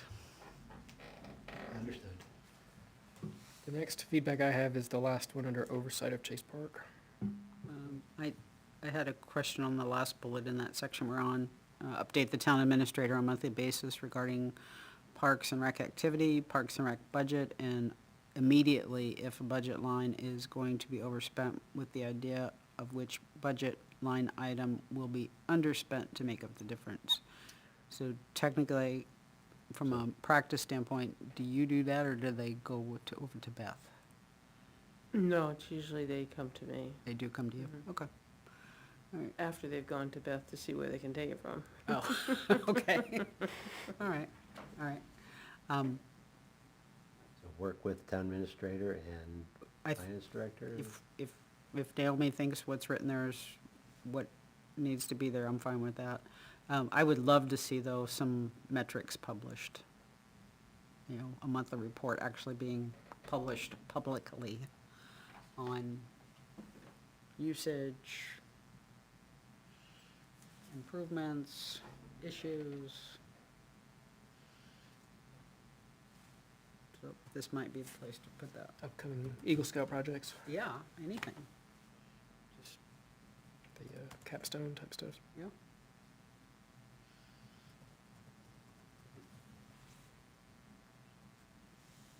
So, is that responsibility for the director or for Park? I don't know.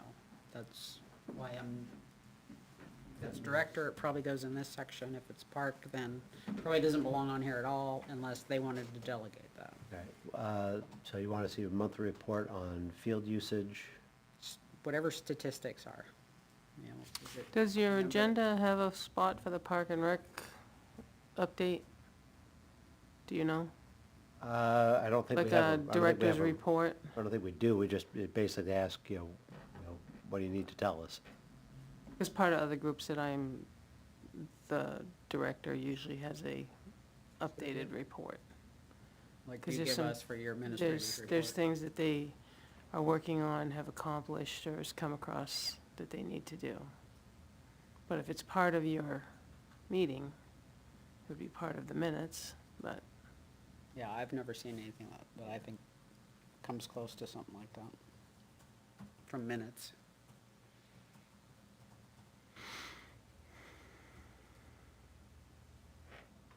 Okay, I'll make a note.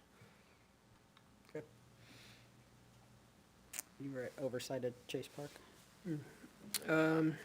Just the last one, revenue is singular, and then submitting them plural. I would just say the revenues generated.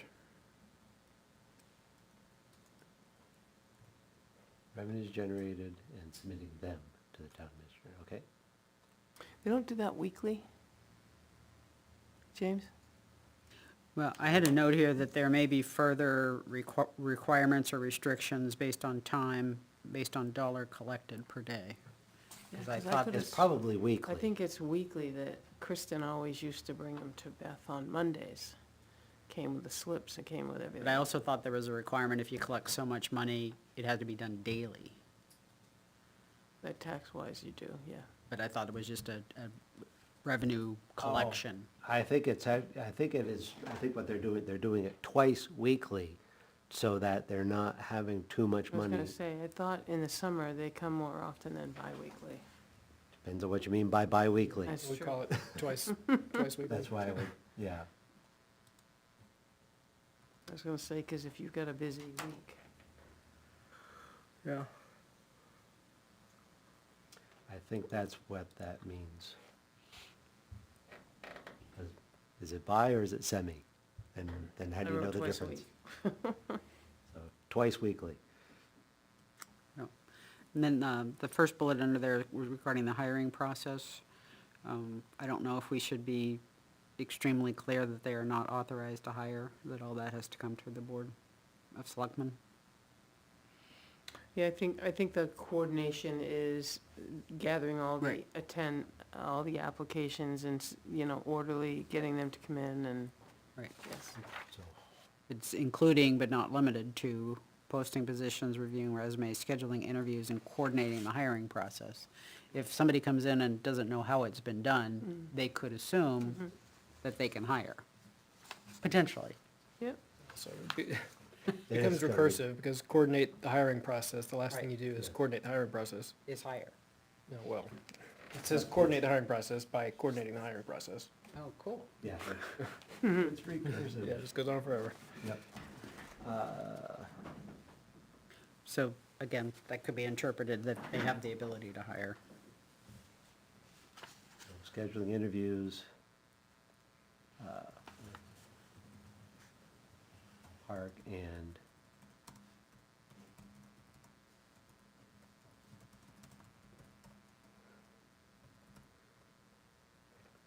so if I just change in the scheduling of interviews with Park and the Board of Selectmen? Okay.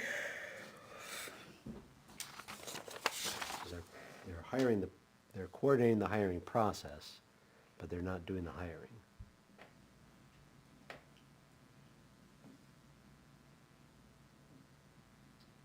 Under the oversight of ball fields, et cetera, there's a parks, which I think should be the other park, PARC. Yeah. And then again with the tennis court name, however that ends up.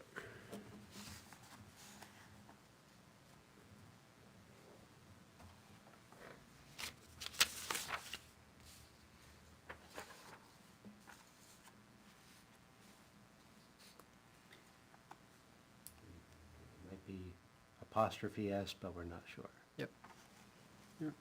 Third bullet, bi-monthly. I had a question on whether that was twice a month or every other month. I'm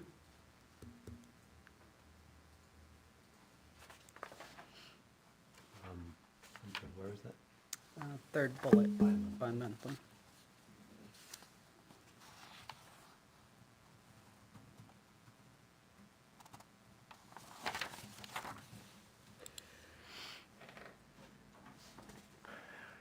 And the next bullet, just to keep things consistent, I think it should say in the fall coordinate rather than coordinating. And likewise, porta toilet services would be portable toilet services to be consistent with earlier in this document. what about the irrigation? Somebody's gotta make sure there's antifreeze in the irrigation systems.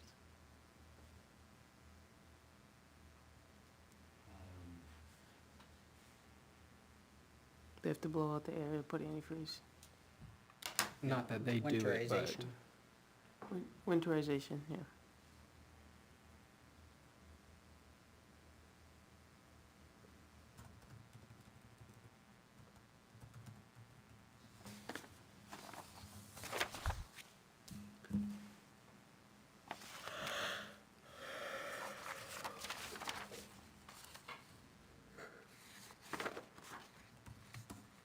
And just say, and winterization of irrigation. Irrigation systems, because there's more than one.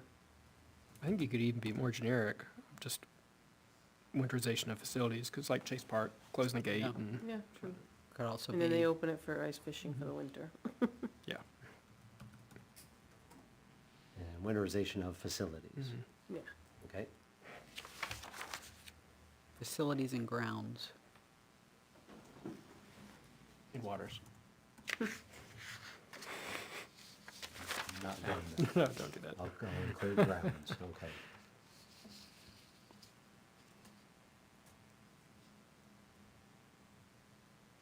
Okay, Knowledge, skills, abilities required. Formatting, they're all bullets except for the first one.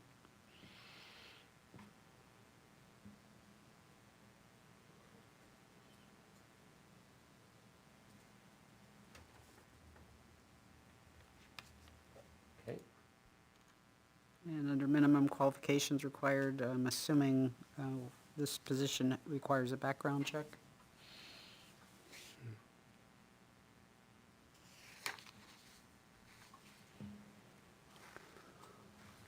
And do we need them to be able to drive? Would help. Well, if they've got to check on the fields, it's, unless they're gonna Uber around. Yeah, they gotta go to the facilities. Just, this minimum qualifications with a different font for some reason. Yeah. Cleaned up. Probably copy pasted. And somewhere in this document, it needs to say it's a stipend position, not an hourly position. Or a salaried position. I guess just stating it's a stipend would be good enough. Do we want to look at these again based on all this feedback after Parks sees them? I would say yes. Only if they have Okay. strong concerns to what we said. Okay. Well, we are gonna take back a couple of things that need to be clarified, Mm. so. we probably wanna check on some things. Okay. And you're gonna meet the week that we're not meeting, so, Yeah, we're meeting next week. right. All right. I think in the agenda, that brings us then to the town mailer wording. We know we don't have finance yet, and we know we don't have the schools yet, correct? Yeah, so So those are done Those are with- not done by us, though. Right, exactly. What I sent you is kind of what you guys had put together. I just wanted another set of eyes. Yep, so everything in here that is related to the finance committee report is not current, that's old. So that would be replaced after they meet, presumably, and finalized tomorrow. So that's also true of the school warrants The school warrants are old, and the voting guide numbering. on the back. Yep. Yeah. So basically, you guys take the first paragraphs, the first three. Finance is gonna give me their stuff. And then the ballot is what Maureen gave me. So the question is in bold from the ballot that you approved last week.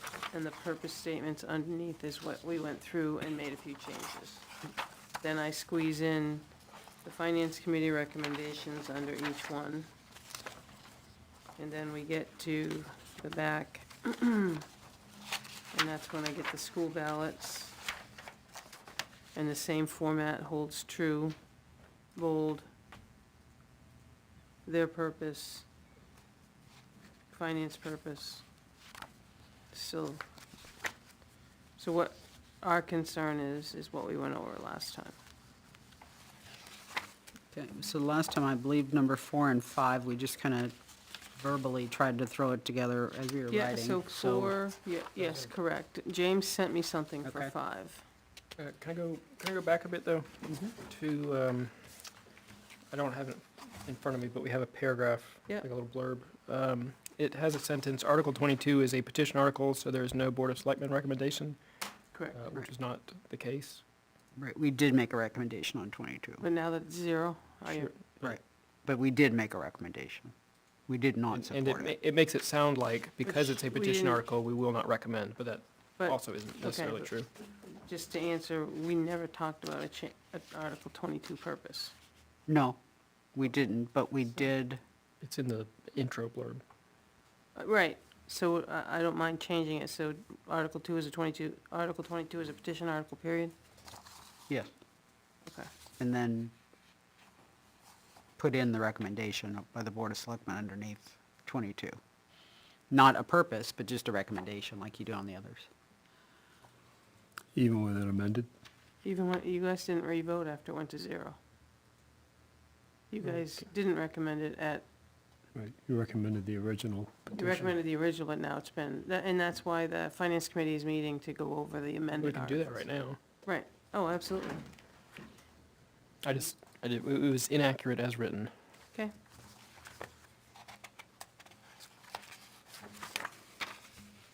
Do you want to make a motion?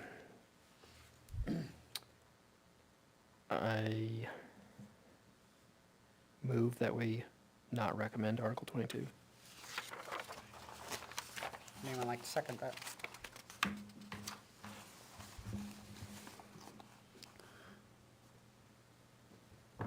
Not recommend, Correct. as written. Yeah.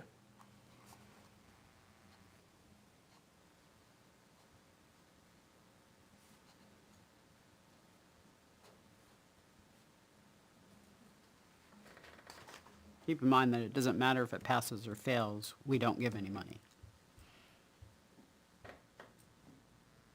True. So if somebody wants to second this, I think we can have the discussion. I'll second All it. right, I'll second it. I don't want to give the impression that we support spending tax dollars of any amount for this effort. Okay. So that's why I would vote to not recommend, personally. That makes sense. That's about where I am on having made the motion that way. It's not that it's $0. I don't want taxpayer money. I think it should be privately funded. Which is why we've donated.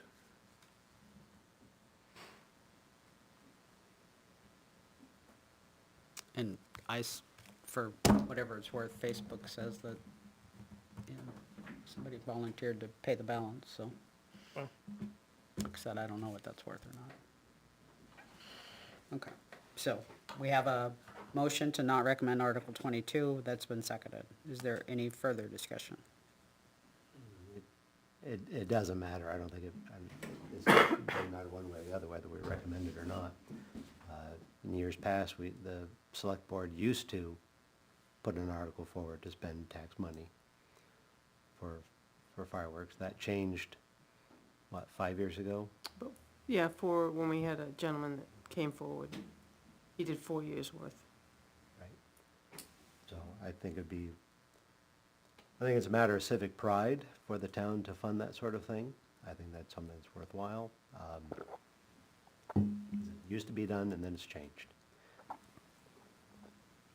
So it is something that is technically available to the entire town, whether they want to partake of it or not, just like parks, just like walking on our town property. And that's something that the whole town pays for. I think you offer folks more opportunity for pride when they have the option to give willingly rather than their fellow townsfolk forcing them to do so. It's one way of looking at it. Anything else? Okay. Sounds like discussion ended to me. All in favor say yes or yay? Yes? Yes. Anyone opposed? Anyone abstain? Yes. 1 abstention, 0 no's, 3 yeses. So the vote is to not recommend. Okay. Going down the list, trustee is spelled wrong, and I think it has been for quite a few years. The Where are we? trustee of the trust funds on the ballot is spelled wrong. Trustee is spelled wrong. I'm still on the first Carried away with page. the ease. On the introduction, third paragraph, can we add the area codes? We now have to dial area codes. 603. For the phone numbers? Okay. And where was trustees at? On the ballot? Yeah. First paragraph is 2025, not 2024.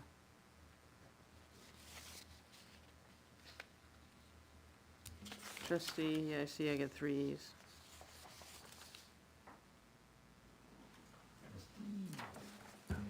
Here. Yeah. Oh.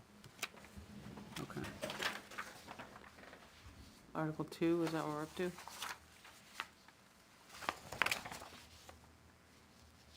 Okay, Article 2.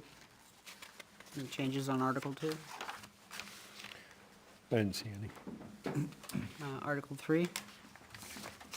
Changes on Article 3's purpose. I would like to include, let's see, make sure I'm in the right place.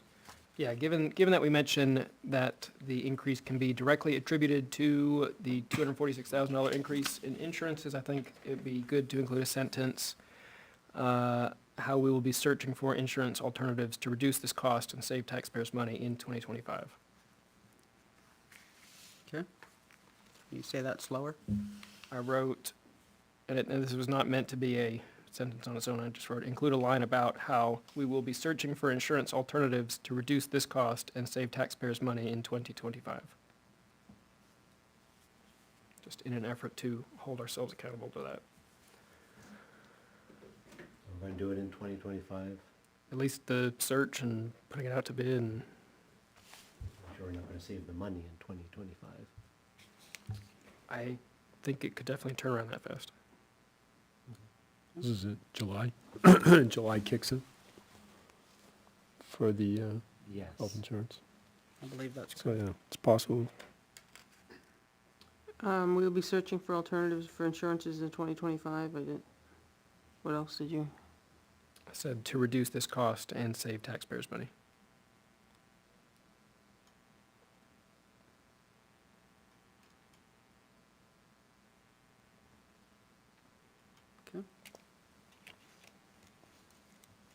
Got it? We will be searching for alternatives for insurances in 2025 to reduce this cost and save taxpayer dollars. Sure. Article 4. Per diem is spelled incorrectly as per dem. Hang on. Where is it? Somewhere in there is a per dem. It should be per diem. 1, 2, Yeah, 3, I fourth see it. line. Yeah.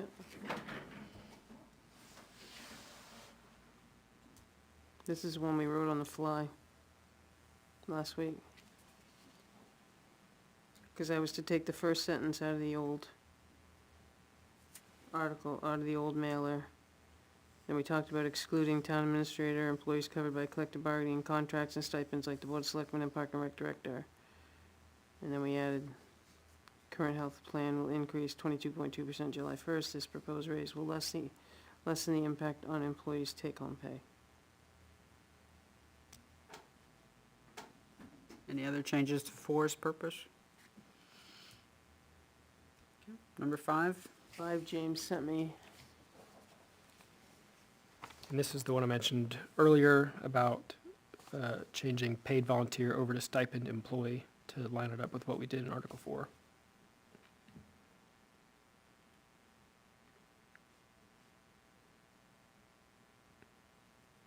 So that's the last sentence. Mm-hmm.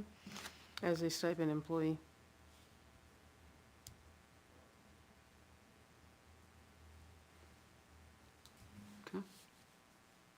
Any other changes for 5? Well, now that I look at it, we're not really explaining why we want to increase it, other than it hasn't been increased for a long time.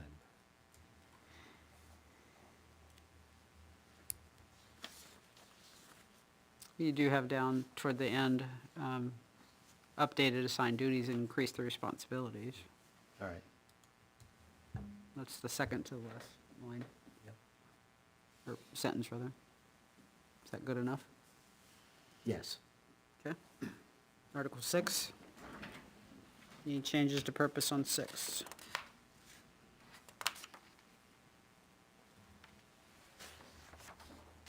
I didn't have any. I'm out until 11. Okay. Number 7, any changes to the purpose on 7? None. Number 8, purpose of changes to the purpose on 8. I have none. Number 9. Number 10. Number 11. It says operation budget, which should be operating budget.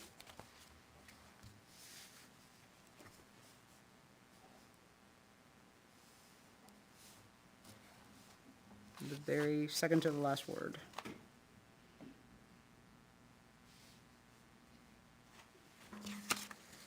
Oh, funded through the operating.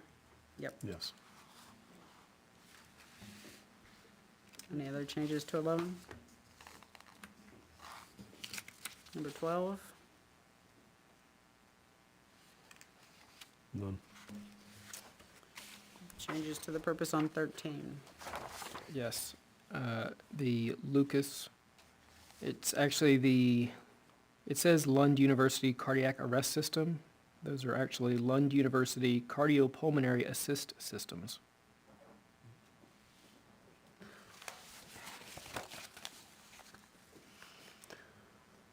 Then I was misinformed.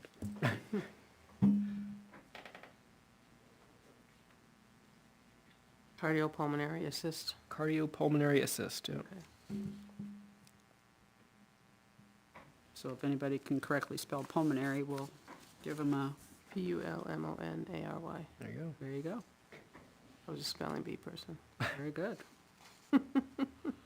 I don't think I ever get it correct. It's one of those words I always have to look up. Okay, done on 13, Yes.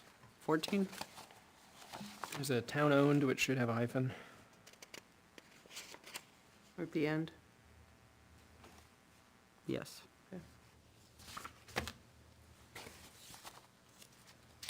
I can spell, I'm not a punctuator. Article 15's purpose, Yep, these were updated, so taser is properly capitalized, but the pluralizations, the last S should not be capitalized in 7 of them. On the tasers? Yep. Okay, so there should be small s's Yep, on all the tasers? yeah, I saw 7 of those. 5, 6, 7, yeah. I think we talked about that and we decided to go with the uppercase, but Yeah, thought so. we were wrong. I mean, I submitted it as mostly wrong, just overcorrected. Okay, number 16? Nope. And number 17? There is a statement that the scale is being researched. I thought that was almost a little squishy. Like, if this passes, we're just gonna start doing some research, but, I think that was based on how it was submitted to us much, much earlier, and I think it would be better written as under consideration, rather than being researched. Scale is being considered. The scale under consideration Yeah, I had under consideration. will be able to be moved?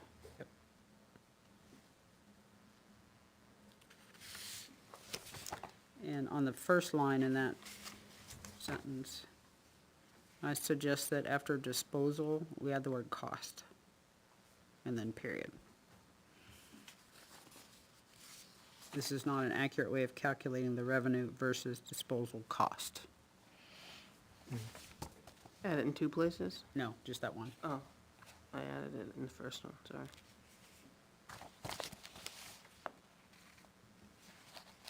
Okay. Anything else on 17?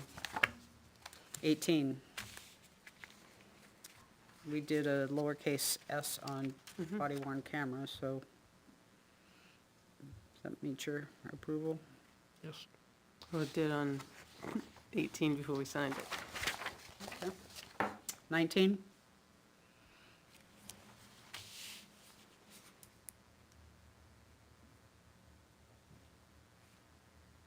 $20. The first sentence is extremely long. And I know we talked about that last time. I don't know if we recorded any changes or decided it was good.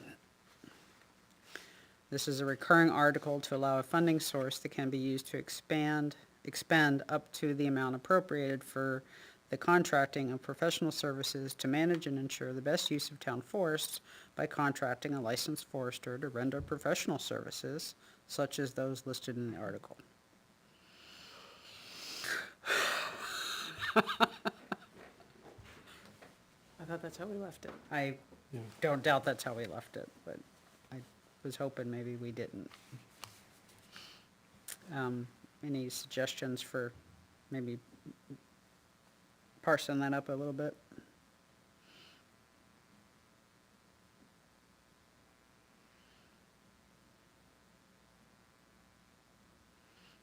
I thought maybe amounts appropriated for the contracting of professional forester services, period, and then the forester would manage, or the, All right, just get rid of the by contract and licensed forester. It's already, okay, already states licensed forester in the article. okay. By contract and licensed forester, right up to the, right up to article. Say that one more time, please. So after best use of town forest, get rid of the rest of the sentence.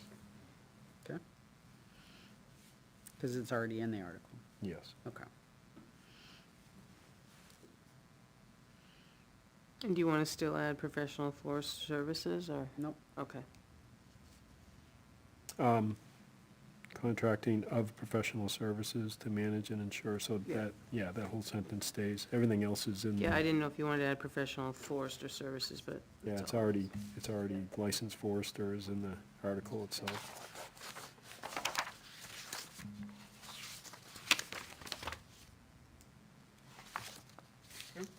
Any other changes on 20? And 21?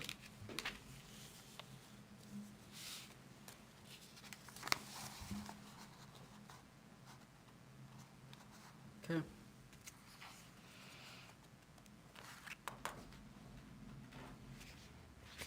I would say then we're done with what we can control. We are. All right.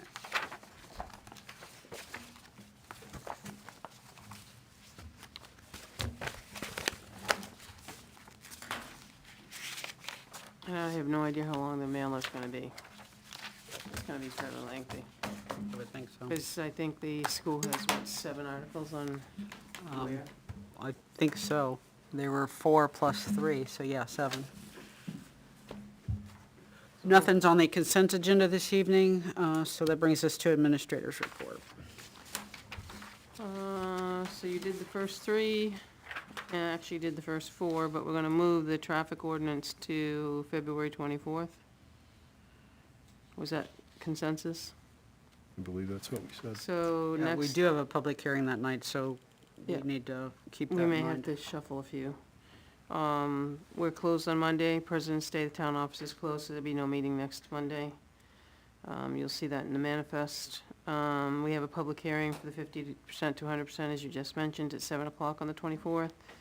I had put down also, the food pantry to discuss the lease, and then Janice and I, the Energy Commission, I thought those were bylaws that were fresh, but I think they're prior to.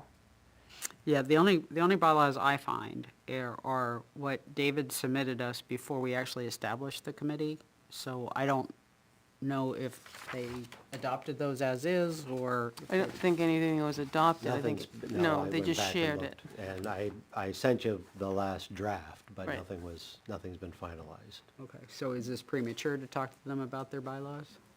It probably is, but actually it wouldn't be bad to have them and then just talk to David again. Well, you guys are meeting next week Next as well, week. right? Yeah. Because I guess it's my understanding it would be the same way we just did. So they would finalize, send it to us for a review, and then we'd send it back if we need to. Right. So what you sent us on Wednesday Was premature of me. is this year. premature, okay. All right, so So we'll then wait. I would say that we don't talk to them on the 24th. Nope, I just needed, okay, so that's, we'll wait. Tax deeding, I just threw some dates out. I did confirm with the trustees of trust funds, I had a limited window for, that training. We were gonna wait till the new board, so I've scheduled that for the 31st of March. Building inspector, Steve and I are supposed to get together and look at the few that we have. Land use, I did refresh, you see that come back to the top. Cable, I didn't get a firm date. And Umbral, that's been a scheduled date with a tentative time. And then I do know that we laid out a schedule with Denise for kind of their thought of the hiring of the staff is roughly around April 14th, give or take. Okay. I don't know that we got a second on the mitigation. Chief Rorick was working on another price from Southern Hampshire. I don't think that came across, or he would have given it to me. I sent you out the weekly permit. And I've not added anything more from there. I just need, when we get to doing the 24th agenda, we probably gotta move things around a little bit. Any questions for the TA?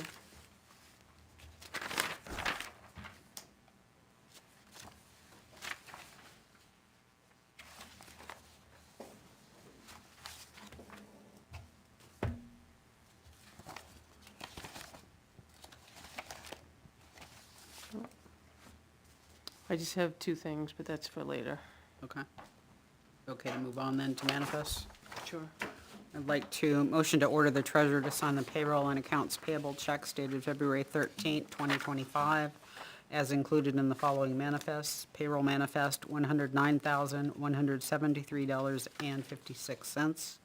Accounts payable manifest, $134,175.80, for a total of $243,349.36. Being there's no selectmen meeting scheduled for Monday, February 17th, 2025, I'd like to further order the treasurer to sign payroll checks dated February 20th, 2025, estimated to be approximately $100,000. Furthermore, to order the treasurer to sign up to the amount of $95,000 for accounts payables that cannot wait until the next scheduled meeting. Reports and actual check amounts will be reported to the Board of Selectmen by inclusion in the manifest memo at the next scheduled meeting. Is there a second? Second. Thank you, Selectman Pratt. Any discussion? All those in favor say yes or yay? Yes. Anyone opposed? Anyone abstain? Motion passes 4-0-0.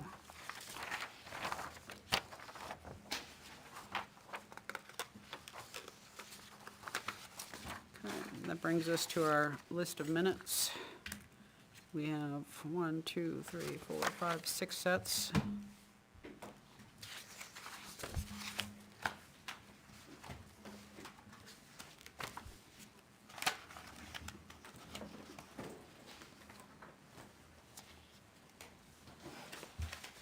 Let's start with the 23rd of December.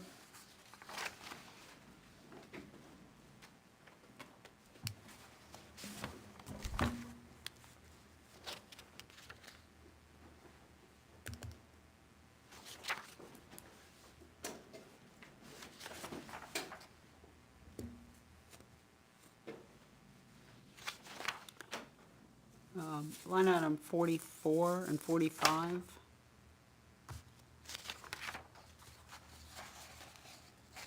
Okay. So the meeting was called to order at 6:32.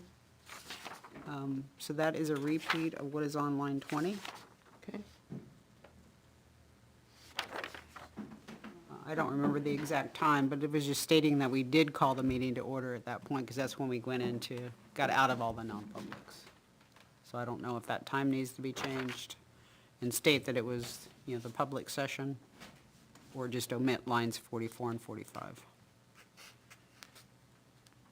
Probably easier to omit 44 and 45.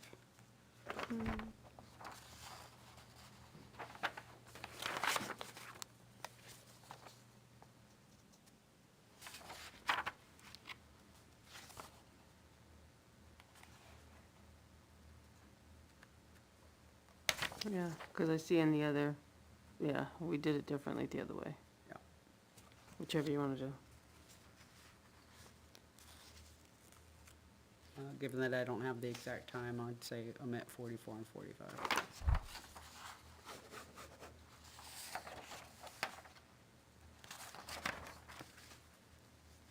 95.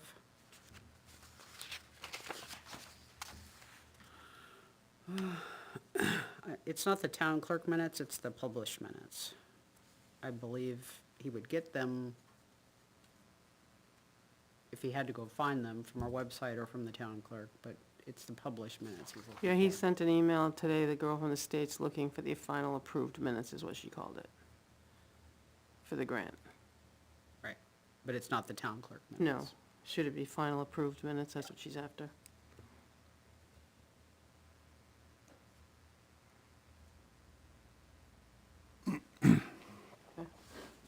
And 119, Yeah. Chief Rourke discussed a broken down generator at South Station which did not power on during a power outage. So strike back and change follow to during. Because you don't want the generator to come on after you've got power back, you want it on when you don't have power. So to not power on during. On during a Okay. power outage.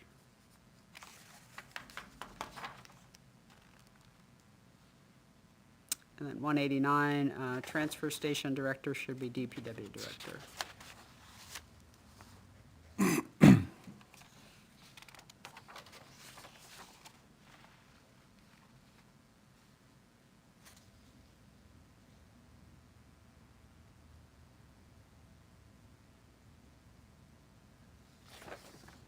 239, need to be reminded to remove their own rubbish waste after, I believe that should insert trash removal services have ceased.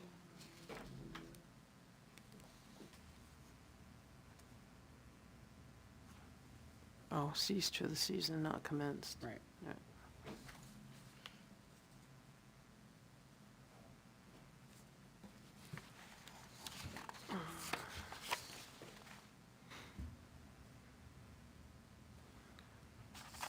That's all I had.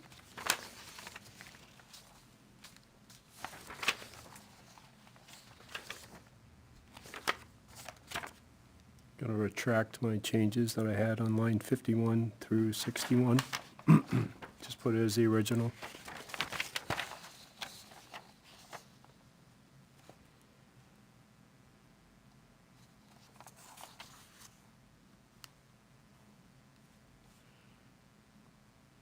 Do you have the original? Do you need me to read those? No, I saved the original until you guys approve them.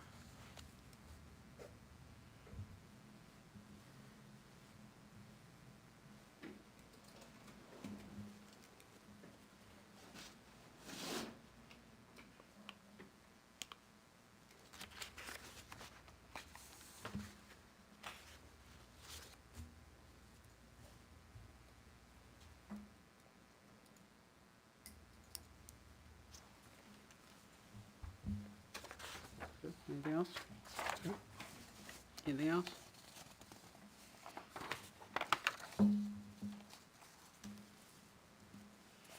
Motion to approve the December 23rd, 2024 minutes as amended this evening. Second. So I'll move that then. Moved by Matthews, seconded by Bloom. All in favor, say yes or yay. Yes? Anyone opposed? Anyone abstain? Yes. 3 yeses, 0 nos, 1 abstention, motion passes. Okay. January 6th, Line 147. January 6th. Really coming off of line 146, where it says, based on the information provided, they were not inclined to waive the interest. I don't think that clearly states what we did, and I think that should say, based on the information provided, they decided not to waive the interest.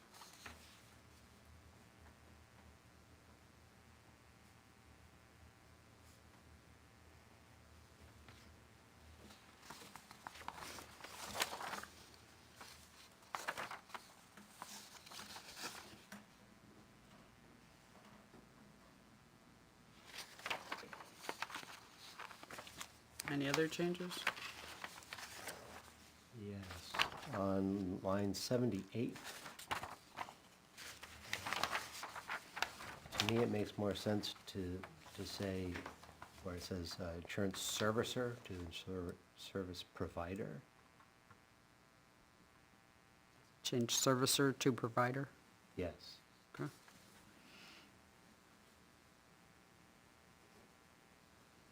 And then on 106.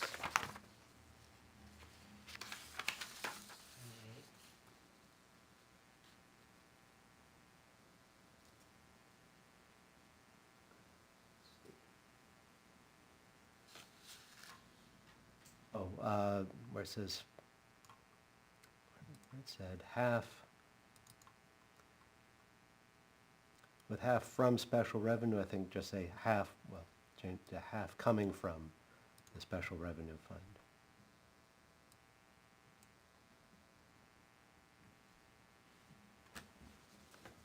Clarifies it a little bit. Okay.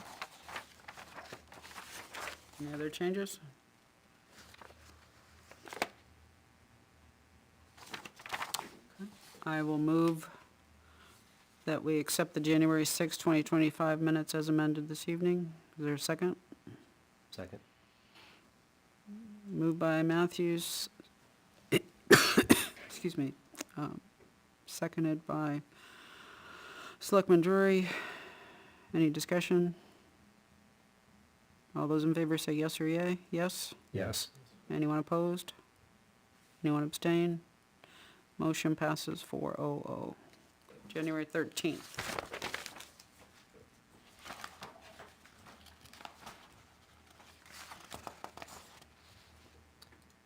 I made this remark a couple of weeks ago. There are references to the motion passed unanimously, but I would just ask that those actually include the vote counts.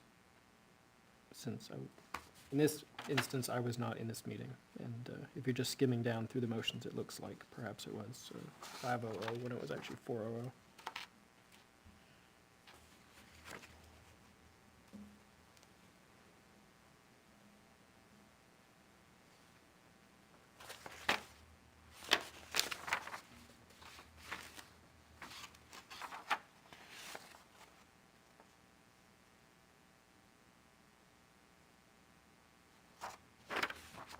So all the motions include the numbers.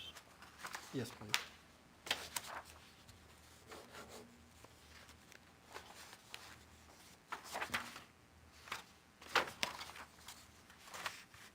So on line 129 is 400. 129, 166. Yeah. 2034. 217.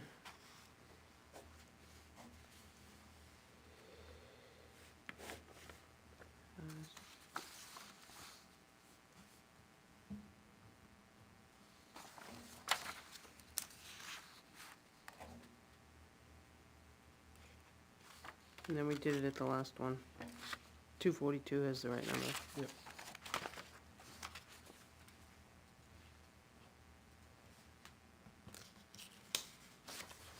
Did you catch 204?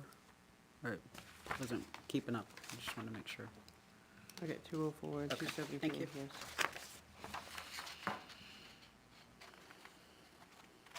What else you got? That's it there. Line 91 and 95 should be CFR, not CRF. It's a Code of Federal Regulations. CRF is Capital Reserve Fund. Right. Mhm.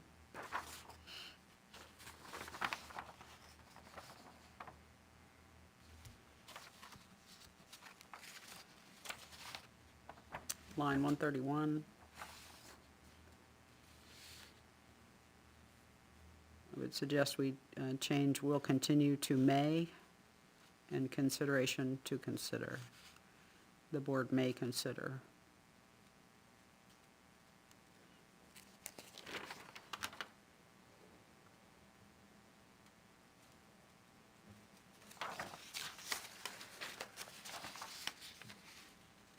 May consider a revolving fund. Yeah.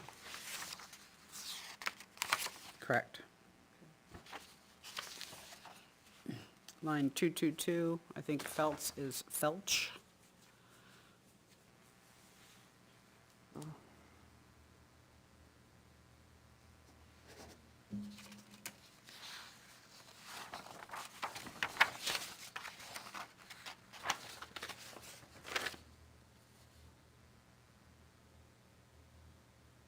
And there's no S, there's no C in Schmid on 233. It's SHMID. Yeah, okay. I missed that one. thank you. And then back on 46, I believe arrest should be before record, public arrest record.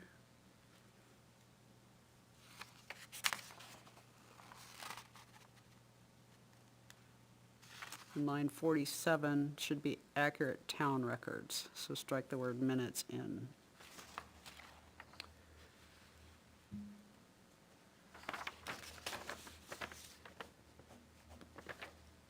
Minutes in, Yeah, accurate town records. and what was it, on 46? Yeah. Reference to public, I suggest adding arrest records.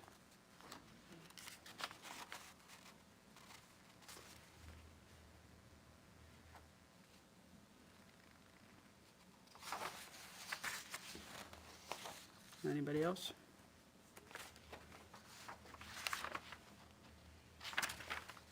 Okay, I'll motion that we approve January 13th as amended this evening. Anyone like to second that? Second? Thank you, Selectman Drury. Any further discussion? All in favor, say yes or yay. Yes. Yes. Anyone opposed? Anyone abstain? Yes. Also abstain. 2. Motion passes 202.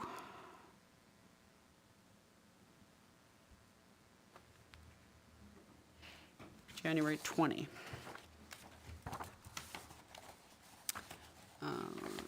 Line 15, Carrie, I think it's Kerry. I think that's how she spells her name.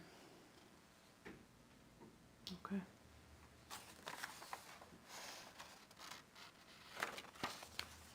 $113, the vote count is wrong, it's 301.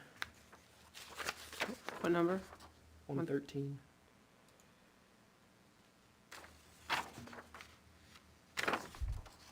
$301? I'm sorry, So- 310. Sorry. Oh, okay. I was gonna say, that can't be right if you were opposed. 301? No, 310. 310. 310.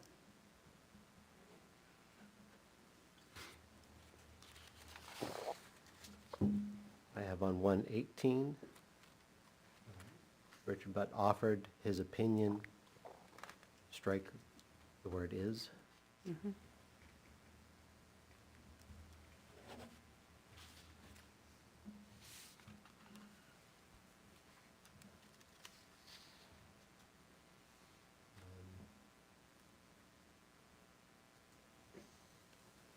On 136, requesting clarification from the finance administrator instead of.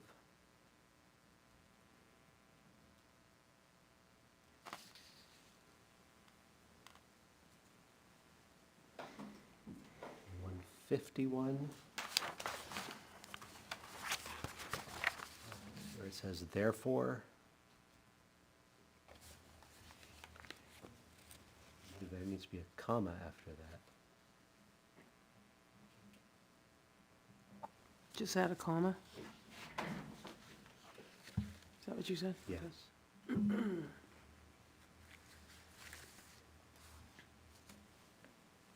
I go to 181, anybody has something before that?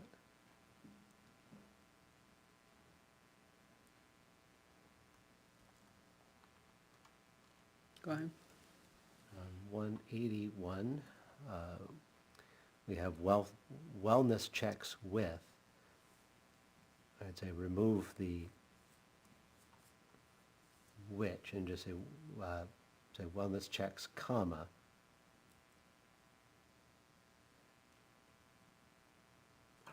On Wait. 181? Wait, 180. 182? 182, sorry. Okay. I'm like, Mm. I wrote it down and, for wellness checks. And there's an extra dollar sign there too. Yeah. Mhm.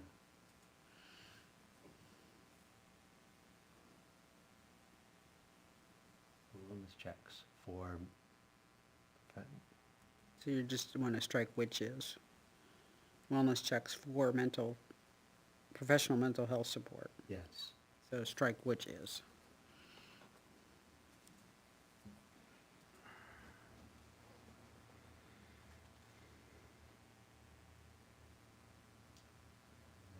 Then I jumped to 255.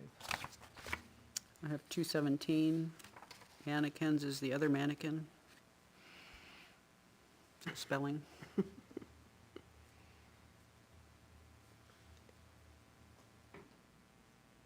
And 226, I suggest we're striking the first regular. This is a regular, strike that one. This is a warrant article that taxpayers see on a regular basis.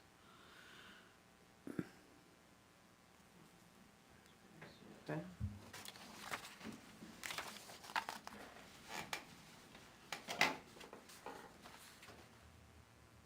And what was your next one? So my 256, it says to improve sightline at the end of it, but I would say visibility.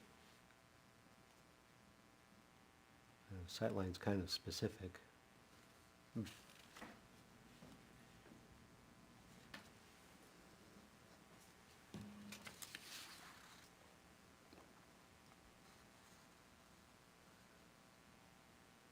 That's all I had.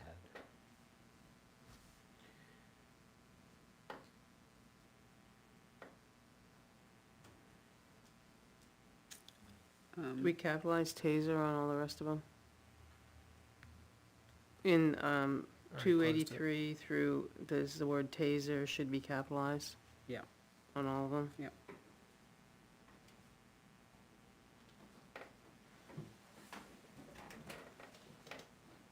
With the, And Or including the- 289, TASER, small s.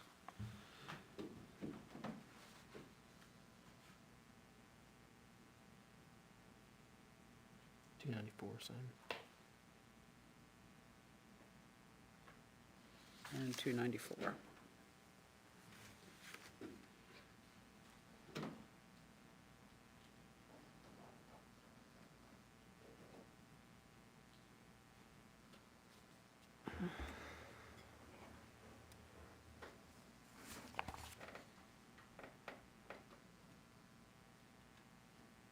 Mm. 308, no comma.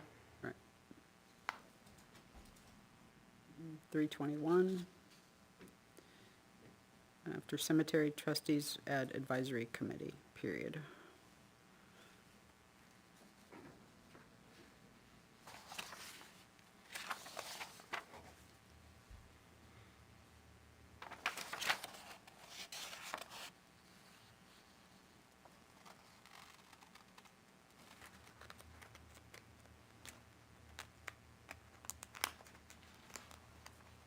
I have others I need to go back to. Do you have any?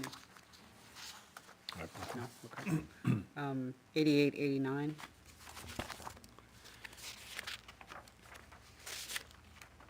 Okay. No decisions were made by the board at this time, period. New sentence, discussion will be continued.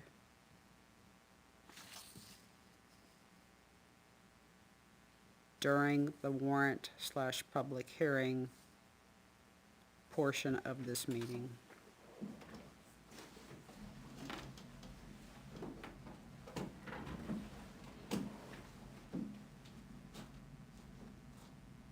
Or I guess I didn't, can't even remember writing, during the warrant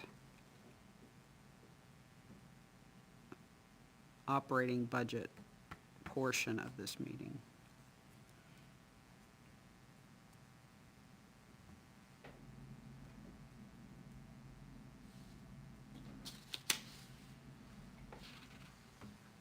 So no decisions were made by the board at this time, period. Capital D for discussion will be continued during the warrant/operating budget portion at this meeting or of this meeting? This one. Public hearing closed at 7:40. Yeah. 128.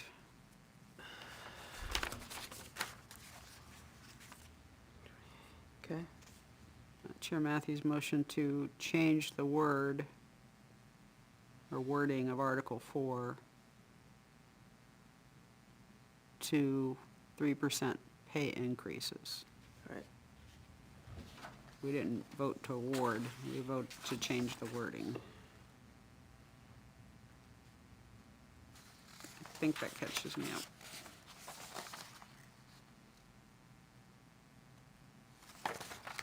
Any other changes? I will motion to approve the January 20th minutes as amended this evening. Is there a second? Second. Thank you, Selectman Drury.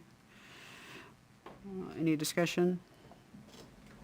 All in favor say yes or yay? Yes?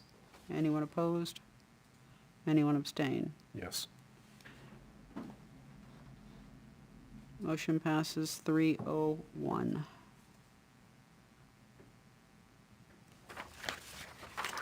January 27th.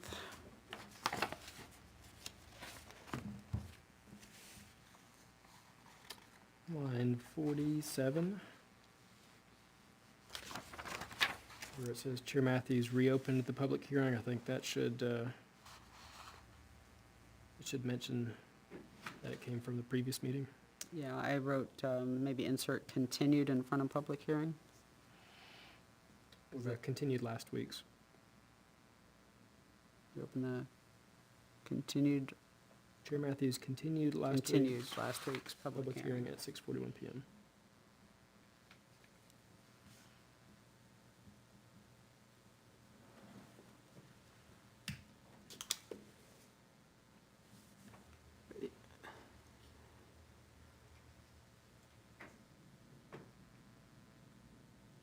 Would you repeat that one more time? Sorry. Mhm. Chair Matthews Yeah, continued last week's, all right, scratch, reopened the, okay, and continue with public hearing. okay.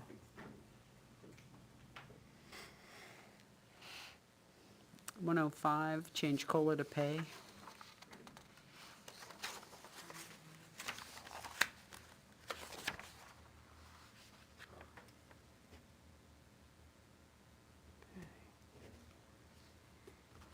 Yes, 118, it says any lease you'll need to go through, and that should be any lease would need to go through.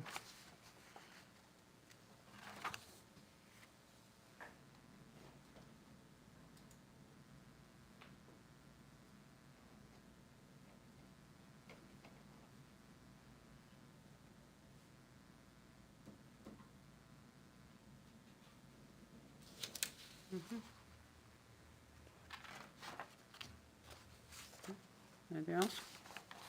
Yeah, the couple of things on the votes. First, 188, 194, what number? line numbers 188 and 194. They should both be the vote counts rather than unanimously. Yeah, I believe that's probably how I gave them to you. Yep. Those are the ones I submitted to the TA, so. 500 on both those. Yeah, I was gonna say those would be, 5? yeah, no one left, so 500 on both.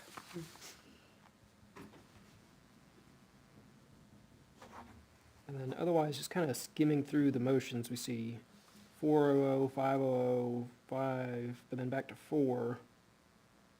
I don't know what's right and what's wrong. I believe line 23 is accurate.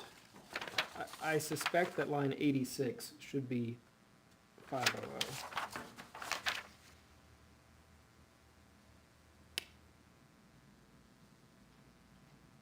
Yes, because, There was one vote that we took, that, James had left the room. yeah, you had gone, Okay. I think believe that's- that that is correct. yeah, I it's was gonna say, 400. you took, went to, You got a drink or something, mhm. but you were not in here when we voted. Then if there could be a line somewhere in there about Selectman Jury stepped out of the room Okay. and then in returned. in parentheses next to it? Is that in 86? I was thinking like in line in the timeline, but Yeah, he was there for some of the discussion, but not for the vote, so, maybe just had stepped out at the, temporarily stepped out when vote was taken. sure.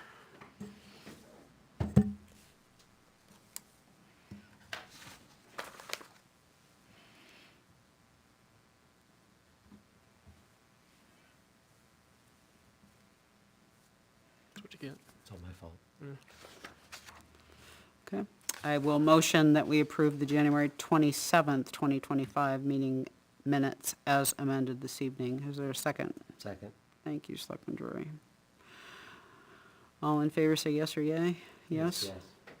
Anyone opposed? Anyone abstain? Motion passes 4-0-0. Okay, the February 3rd minutes is, I'm not sure if everybody's had a chance to look at those or not. If so, we can get those done. If not, we'll move on. Everybody prepared? I'm looking it up now. They're very short. Line 117, Yeah, that's the motion passed.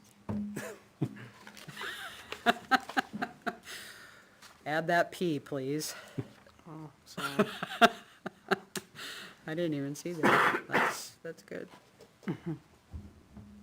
108, change submitted to completed, please. That's all I have. I read them, I wasn't present and I haven't watched the Did video. they make so, sense? My only comment was also 117. Okay. So yes. I'm sorry. Any other changes? Nope, okay. I will motion that we approve the February 3rd minutes as amended this evening. I didn't even like the second that. Second. Okay. Thank you, Selectman Drury. So motion made by myself and seconded by Selectman Drury. Any other discussion? All in favor say yes or yay? Yes? Yes. Yes. Anyone opposed? Anyone abstain? Motion passes 3-0-1.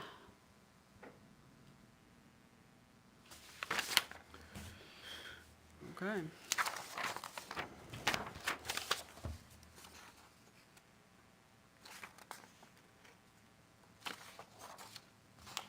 Any Selectmen Committee updates? A couple of weeks ago, I brought up the fence at the Bank Schmidt property. I did check back in with Steve, and he was just bringing it up as a, just a point of reference. It wasn't really looking for anything to be done. Basically, it's broken, and he's not even sure if we really need a gate there or not, so I think he was just kind of informing. And if we want to take any action to get it out of there, or whatever we deem to do. So it's broken? Yeah, it says, yes. It's just an eyesore, I guess.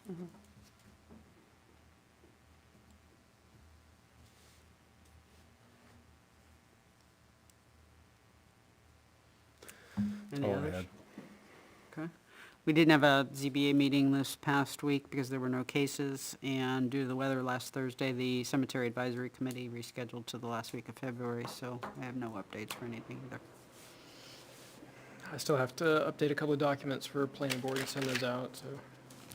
Dan, we thank you for sending out the CIP doc. I did. You did, yeah. And then I had a call today from my brother-in-law, and I actually sent him over to Pastor Stockhouse. Yeah, he For an up- emailed me, yeah, I responded. Okay. It was just for the updated master plan questionnaire.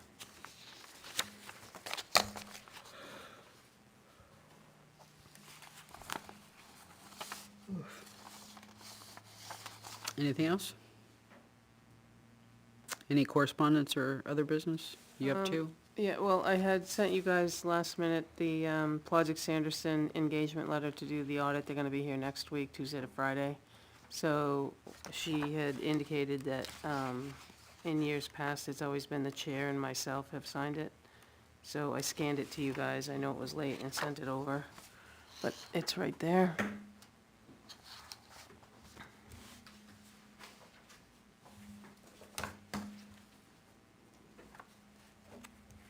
And that's for the 2024 audit.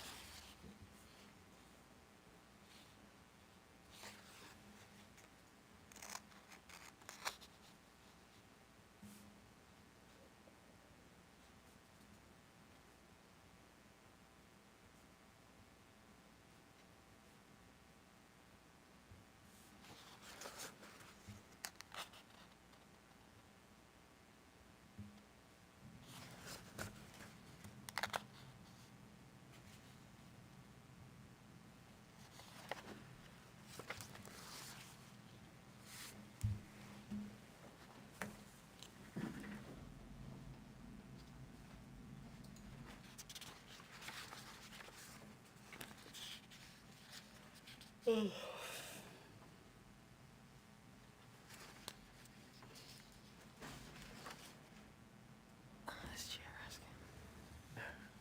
How, Taking heads. how does this dollar amount compare with what we budgeted? I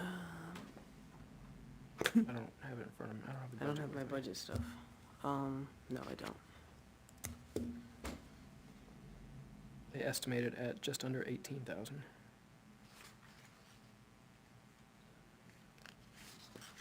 Trying to think the fastest way to get it.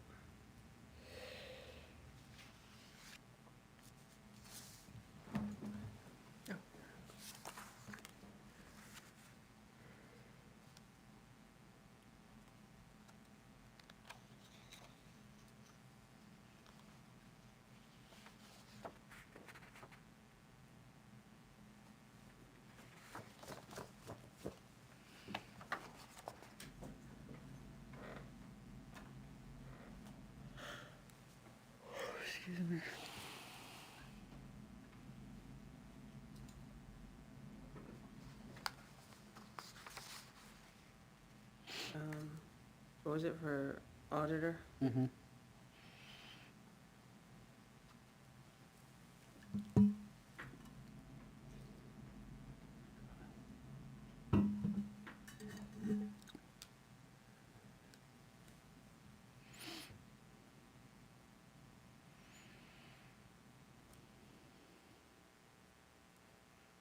Auditor expense.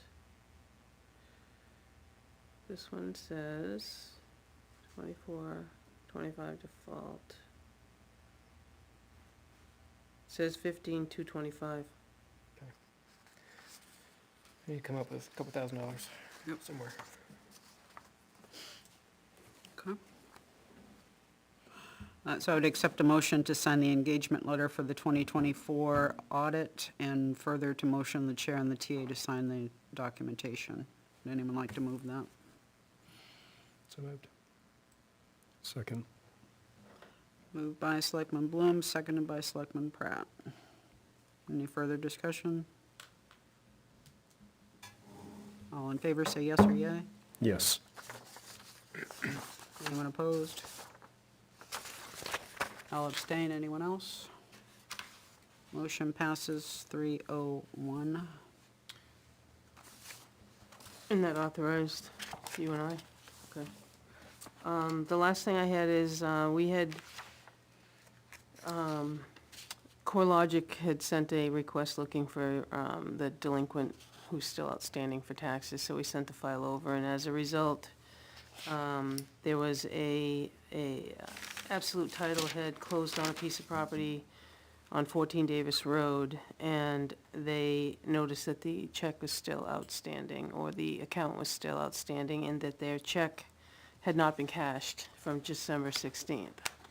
So, we did find that we didn't have it. Obviously, it was still outstanding. They've enclosed a copy of the check. They resent us another check with a request that, to see if we would waive the $23.66 interest, and that's we can only waive $5. So they're asking, and I said I would ask the board if they would waive the $23.66. It was an estate sale, and like I said, we never received the check. And it never was cashed. It's all right here if you want. I'm governance, your management on this. Yes, Didn't want to sign the wrong spot. no, Never stopped me. What's that? I said, that never stopped me. Well, when it's on this kind of paper. so they researched, and we still showed it outstanding, and they have the check right there that's never been cashed to us, supposedly sent December 16th. But they sent the money, and we get it today. Thank you.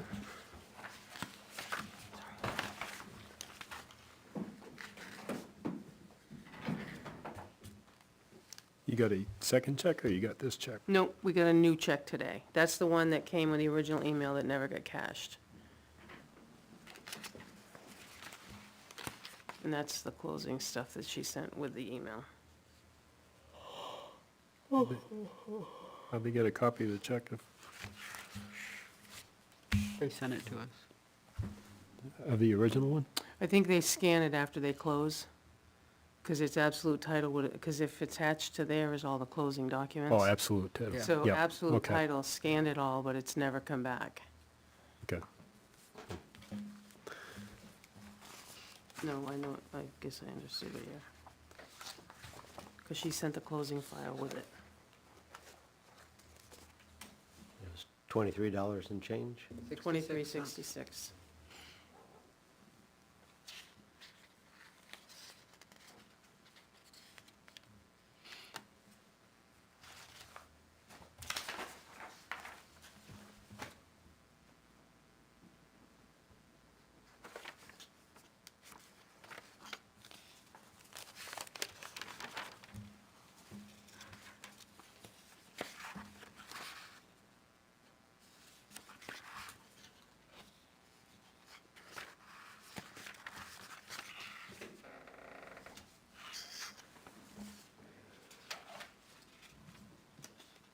Anybody want to sign it, or anybody would not want to sign it?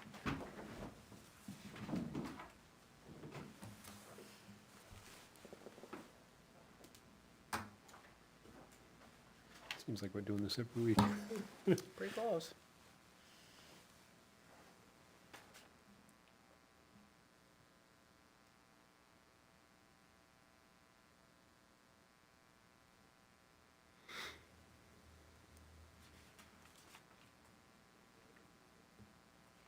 I'm of the notion to say no, but Was it the town's fault? doesn't appear that way.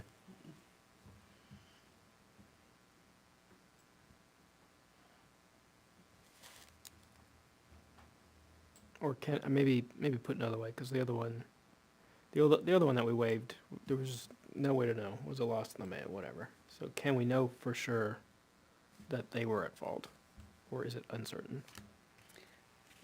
Well, they provided proof that they cut a check. So we have to assume if they cut it, that they mailed it. But that's an assumption. Sure. Should've got here on time. Yeah. They would do the 19th. They cut it the 16th. But even if it were late, Be only a it day still or would have two. gotten here. If It's it had not been here. postmarked, I Yeah. have to accept the postmark. So, Whether it took 3 weeks to get here, we have to accept the postmark. okay. That never Could got still be in the mail. here. Yeah, well, Well, that's the assumption. Yeah. Or somebody grabbed it and is trying to clean it up and cash it for something else. yeah. It happens. I would say, go ahead and sign it. Yeah, I'm inclined to waive it.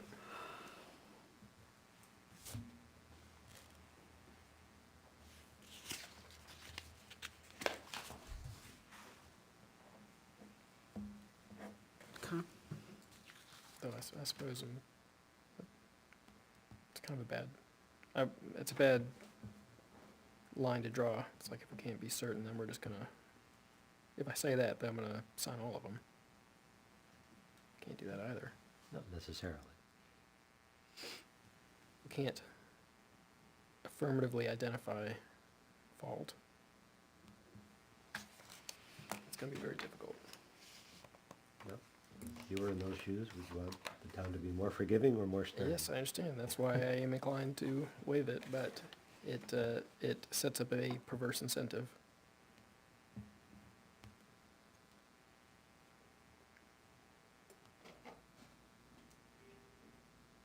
Perhaps.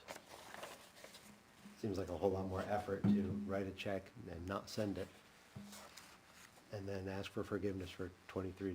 Sure. Yeah.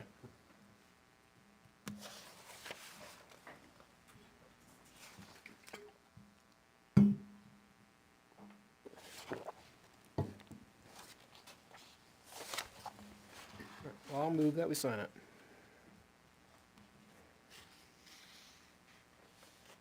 I'll second that then, if we're looking for a motion.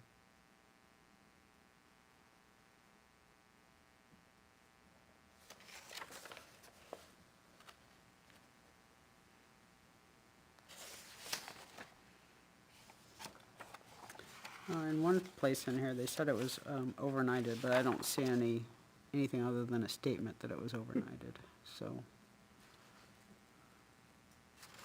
All right, we have a motion to sign, a second to sign, motion by Selectman Bloom, seconded by Selectman Drury. Okay. Well, we don't need to actually vote on it because we're all No, scheduled we're to gonna sign sign it, it. so. All right, I guess if you don't wanna sign it, you don't have to sign it. So take your, But then I will rescind my motion. you're gonna rescind your second? Yes.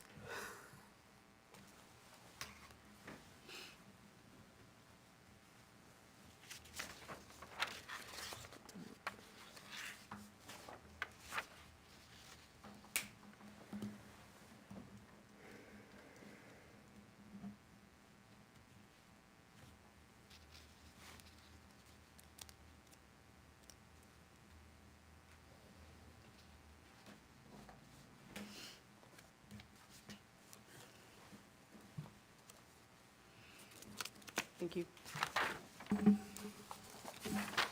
Okay. You've already mentioned this once, but I'll mention it again, there is no meeting next week, 2/17.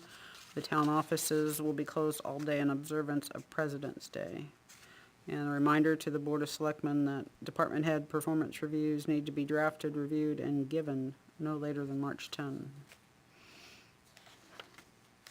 Okay, agenda for next week, I just had, for other business, thank you. the transfer station revolving account and the John Connor Road issue that's going on, if we can get an update. Okay, actually, he's coming here next week, so I was gonna Mhm. ask you, he sent some stuff over too that he might wanna. Yep. I think he sent you guys emails, so, he's gonna be here for the transfer station, so, John Connor. Transfer station. DPW, okay. And then Peter Bailey had sent that email. I know we got a response on the cardboard revenues, Mm-hmm. but the other part of his question was if we've looked into any other, I don't recall that being answered. Yeah, I know he answered him, Jason answered him, and then Peter called me, and then he asked me what he originally asked. Okay. So I had to send him back his email, and then he never asked me again. Okay. So I'm not sure.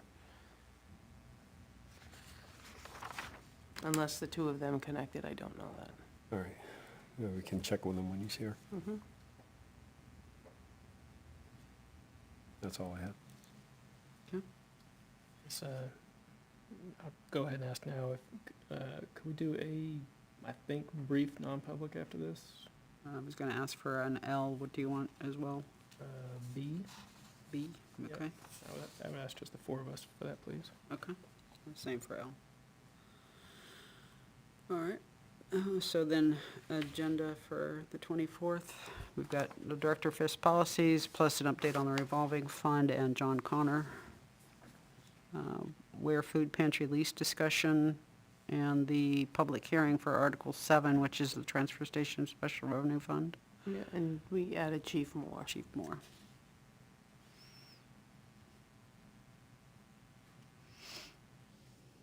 And then the regular at the bottom.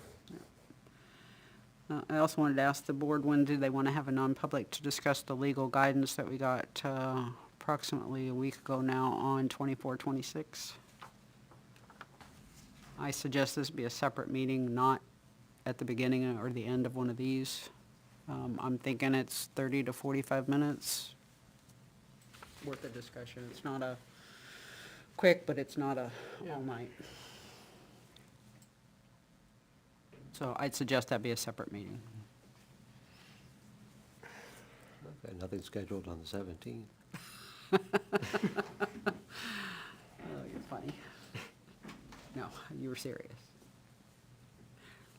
I sent you also an email regards to a planning board issue with a suggested meeting of, Oh, yeah. trying to be cryptic, sorry. Right, was there a date and time suggested for a meeting? No, it was just a question to set up a meeting with the planning board chair, perhaps one of you as a rep, chief. Yeah, I don't have background on this, so if the planning board rep has it, I would suggest he will be the one that Yep. sits in. I definitely have background. Okay, And that's all he asked, if I Yeah. could just have a, yeah. Skip. I definitely would like to have the meeting. I think it's necessary. But if you have the background, I would Yep. prefer it be you, Yep, as yep, opposed to me not knowing anything. Yep. Okay. So how do you want to coordinate that? I mean, I could see when he's available and coordinate. He had suggested Janice in the email, but I think I think it you've, makes you've more been sense there for me from to the do it. meeting. Yeah. So if I get Steve's time and the 3 people that he wanted, that would work? Okay.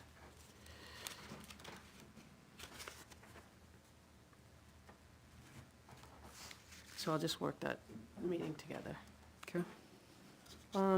We had gotten something. just- Before you move on, I want to try and nail these guys down for 24, 26 meeting. Okay. Pretty open. Most evenings are fine. Prefer not to do a Thursday, but I was about to throw out Thursday. that's why I said that. Actually, No, this Thursday, there's a planning board meeting. There's. We could do it and before there's that. conservation on Wednesday. Right. We could do it before that. We can also meet upstairs. So, other than, you guys have to go to planning board and conservation. Tomorrow night's finance. Oh, it's not time enough to post.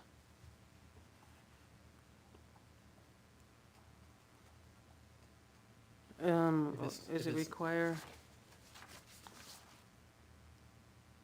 It's just our discussion, right? Yeah, Okay. So it's not a coordination with him. no. What about the 18th? If it's not the 13th, it's gonna have to be the 26th. I was gonna say, I'm gone the 17th and 21st, but it's the 1 week I had no meeting.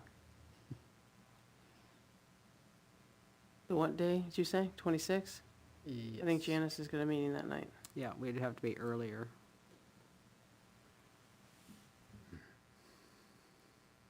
I think 25 is available.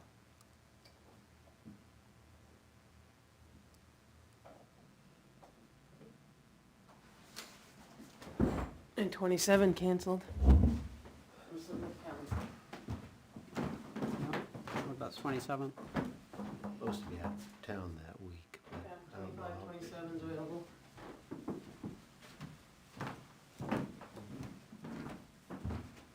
Okay, so then, I guess that brings us back to the 13th, which is this Thursday.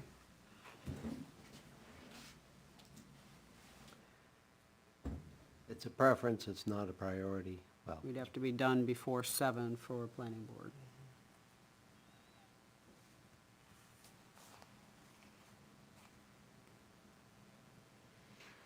Yeah, I mean, that's fine.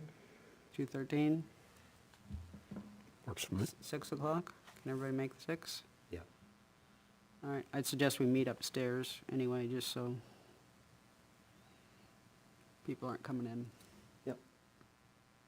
And that I post Yes. For a non-public, under, under L. I believe it's L. yes. Upstairs. Yep. That's Thursday, okay. Takes care of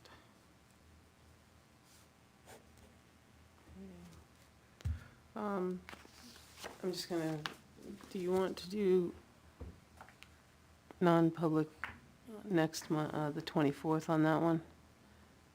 Or what do you think? It definitely needs to be a non-public. I would suggest that in the meantime, we send him our comments, Okay. so that he's prepared, and we don't have to go do this twice. Well, that's what I was asking. Do you want for the 24th or no? Yeah, but I would suggest before the 24th, we send him comments individually. And that Okay. way he has a chance to possibly update it and bring us Okay, something so that as we're we're not gonna setting the send him away again. 24th, do you want to, Yeah. he's gonna be here. Yeah. Do you want to start earlier? Just trying to put him in on the 24th. Right, yeah. Okay.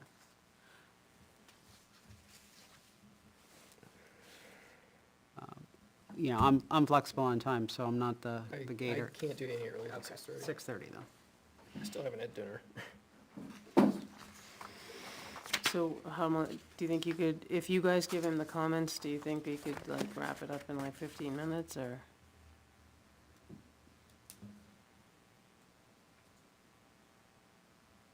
Well, we have a public hearing at 7, so. Well, I know, I just, as long as you're open by 7, I'm just saying, but you have usually public comment ahead of that. You could entertain public comment after. Give 20 minutes. And you'll send, you guys will each send him your own comments on that one. Everybody agree to that? Yep. Okay.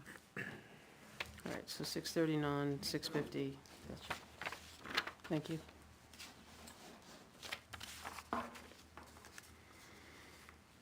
Bring you a Cliff Bar. Do you have one? All right, and then we get this one. The pizza still there when I had to leave. And I'll set this one up. Okay. Okay, so I'll put that in. Anything else before we go into, I'd like to go into L first, I think that's quick. It's just a continuation of what we had, and just need to answer an action item I had. And then B after that.